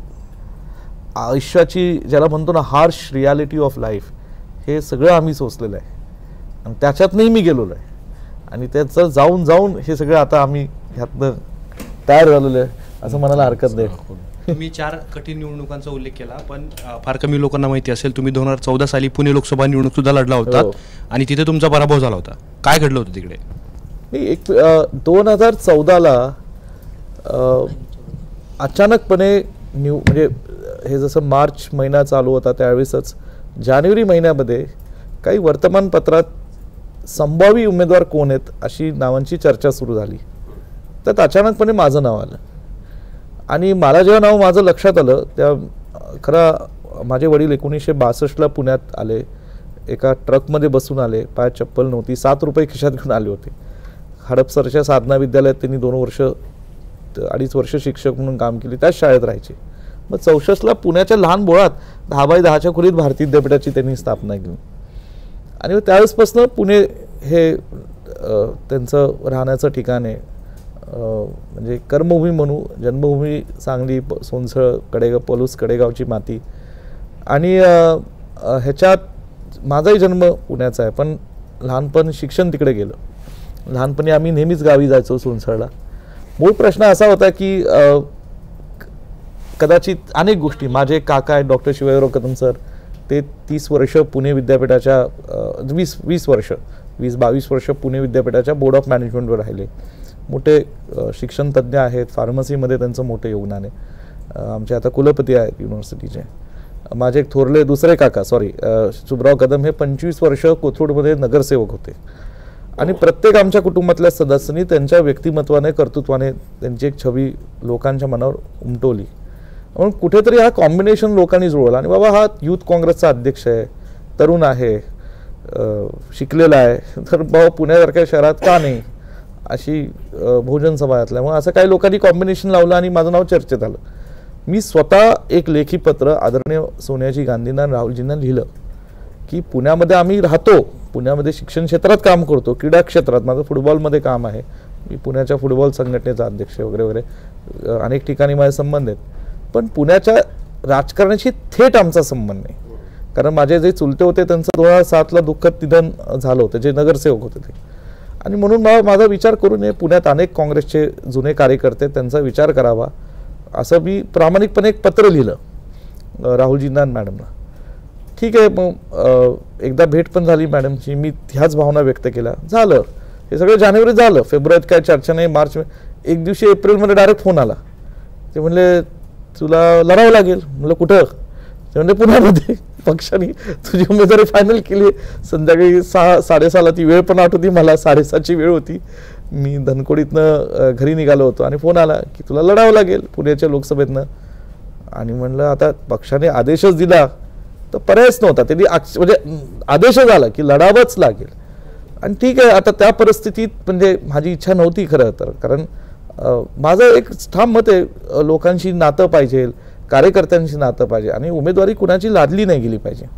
तर ठीक आहे, पण त्या काळातही पुणेकरांनी खूप मला भरभरून साथ दिली, प्रेम दिलं. एक नौका उमेदवार असताना सुद्धा मला खूप लोकांनी साथ दिली, म्हणजे तरी जवळजवळ 2.25 लाख मतं मला लोकांनी दिली आणि काही चेष्टा नाही खरं. आणि त्यावेळेस 14ची इलेक्शन होती, 14मध्ये तर देशात मोठं लाटच होती, सगळ्यांचाच पराभव त्यामध्ये मोठ्या प्रमाणात झालेला होता. आणि त्यातून म्हणजे ठीक आहे, दुर्दैवाने पराभव झाला, शिकायला मिळालं, एवढंच मी म्हणेन. तुम्ही अपक्ष म्हणून लढलात आणि तुम्हाला लिफाफा हे चिन्ह मिळालं. हे चिन्ह लोकांपर्यंत पोहोचवणं किती आव्हानात्मक होतं तुमच्यासाठी? तुम्हाला आश्चर्य वाटेल, जराही नाही. म्हणजे तो चिन्ह मिळालं, मी आतच होतो त्या चिन्ह वाटपाच्या केंद्रात. मी बाहेर जायच्या आधी त्या चिन्हाचा प्रचार हा गावोगावी झालेला. अगदी वयस्कर 80-90 वर्षाची आजी सुद्धा तिच्यापर्यंत हे पाकिट, म्हणजे ते स्वतःच त्यांनी इंटरप्रिटेशन केलं, मगाशी म्हटलो पाकिट पाकिट पाकिट, हे इंटरप्रिटेशन पूर्वीच झालं होतं. आपल्या सगळ्यांचं सहकार्य लाभलं, चॅनल्स, मीडियाचं, मग यूट्यूब चॅनल्स असतील, सोशल मीडिया असेल, त्याचा प्रचार झाला आणि एवढी उत्सुकता निर्माण झाली होती, चिन्ह काय मिळणार ह्या. त्या माघार 19 झाली आणि 22ला जी चिन्ह वाटप झालं ते प्रत्येकाला ती उत्सुकता होती. चिन्ह मला मिळालं, असं मिळालं म्हणून मला काही मतं कमी पडली, माझी डायव्हर्ट झाली, असं मला तर कुणावर आरोप ठेवता येणार नाही. चिन्हाचं पेनिट्रेशन खूप लवकर झालं. चांगलं झालं, पाकिट लिफाफा मिळाला. पूर्वीची पत्र पाकिटातच यायची, पत्र असतील, मनी ऑर्डर असतील, इतर काय असेल. आजकाल पाकिटाचा संदर्भ बदललाय. भाजपने पाकिट पाकिटच घेऊन फिरायचं ना घरोघरी, पोस्टमन की पत्र आले म्हणून. आणि भाजप निवडणूक कुठला संदर्भ देताय मला माहित नाही. भाजप हायजॅक करते पाकिटं देऊन, पण ते पाकिटं दिल्यावर लोकांनी पाकिटालाच मतदान केलं, त्यामुळे खूप फायदा झाला. नाही, मग चिन्ह पोचलं, त्यांना सोपं झालं, फक्त पाकिट दाखवलं की लोकांना कळालं हाताचा पंजा आणि पाकिट. शेवटी त्या पाकिटातनं पंजाच बाहेर आला, हा समाधान. निश्चितपणे म्हणजे खरं तर ही निवडणूक ऐतिहासिक निवडणूक होती सांगलीसाठी सुद्धा आणि देशासाठी सुद्धा, कारण 240 जागांवरती भाजपला थोपवणं आणि एवढा मोठा प्रचार यंत्रणा, सगळे रिसोर्सेस भाजपच्याकडे होते. सर्वात मोठा चेहरा नरेंद्र मोदींचा होता आणि त्यानंतर सुद्धा राहुल गांधींच्या आणि प्रियंका गांधींच्या नेतृत्वामध्ये इंडिया अलायन्स म्हणून ज्याला निवडणूक महाराष्ट्रामध्ये सुद्धा लढली गेली, त्याला उद्धव ठाकरे असतील, शरद पवार असतील आणि त्या बाजूला नरेंद्र मोदी असतील, फडणवीस साहेब असतील, अशी एक काय म्हणतो त्याला तुल्यबळ टक्कर महाराष्ट्रामध्ये झाली. आणि त्याच्यामध्ये सांगलीच्या निवडणुकीची जी काही चुरस होती ती महाराष्ट्रभर चर्चेत होती. आज त्यातले काही किस्से जे तुम्हाला सांगता आले ते किस्से काही पुस्तक रूपाने नंतर येतील, पण निश्चित सांगलीला एक जय विरूची जोडी मिळाली असं म्हणायला हरकत नाही. आता तुम्ही तुमचा गब्बर शोधलेला आहे, त्याचं आता विधान जय विरू मारणार नाही कोणतरी, तुम्हाला नक्की सांगतो. त्यामुळे विधानसभेला नेमकी काय गणित होतात, विधानसभेला कशा पद्धतीनं प्रचार होतो आणि निवडणूक होते, हे सगळं आपल्याला बघायचं आहे. निश्चितपणे जर विशाल पाटील आणि डॉक्टर विश्वजित कदम यांच्यासाठी काही प्रश्न असतील तर ते तुम्ही कमेंट बॉक्समध्ये टाका.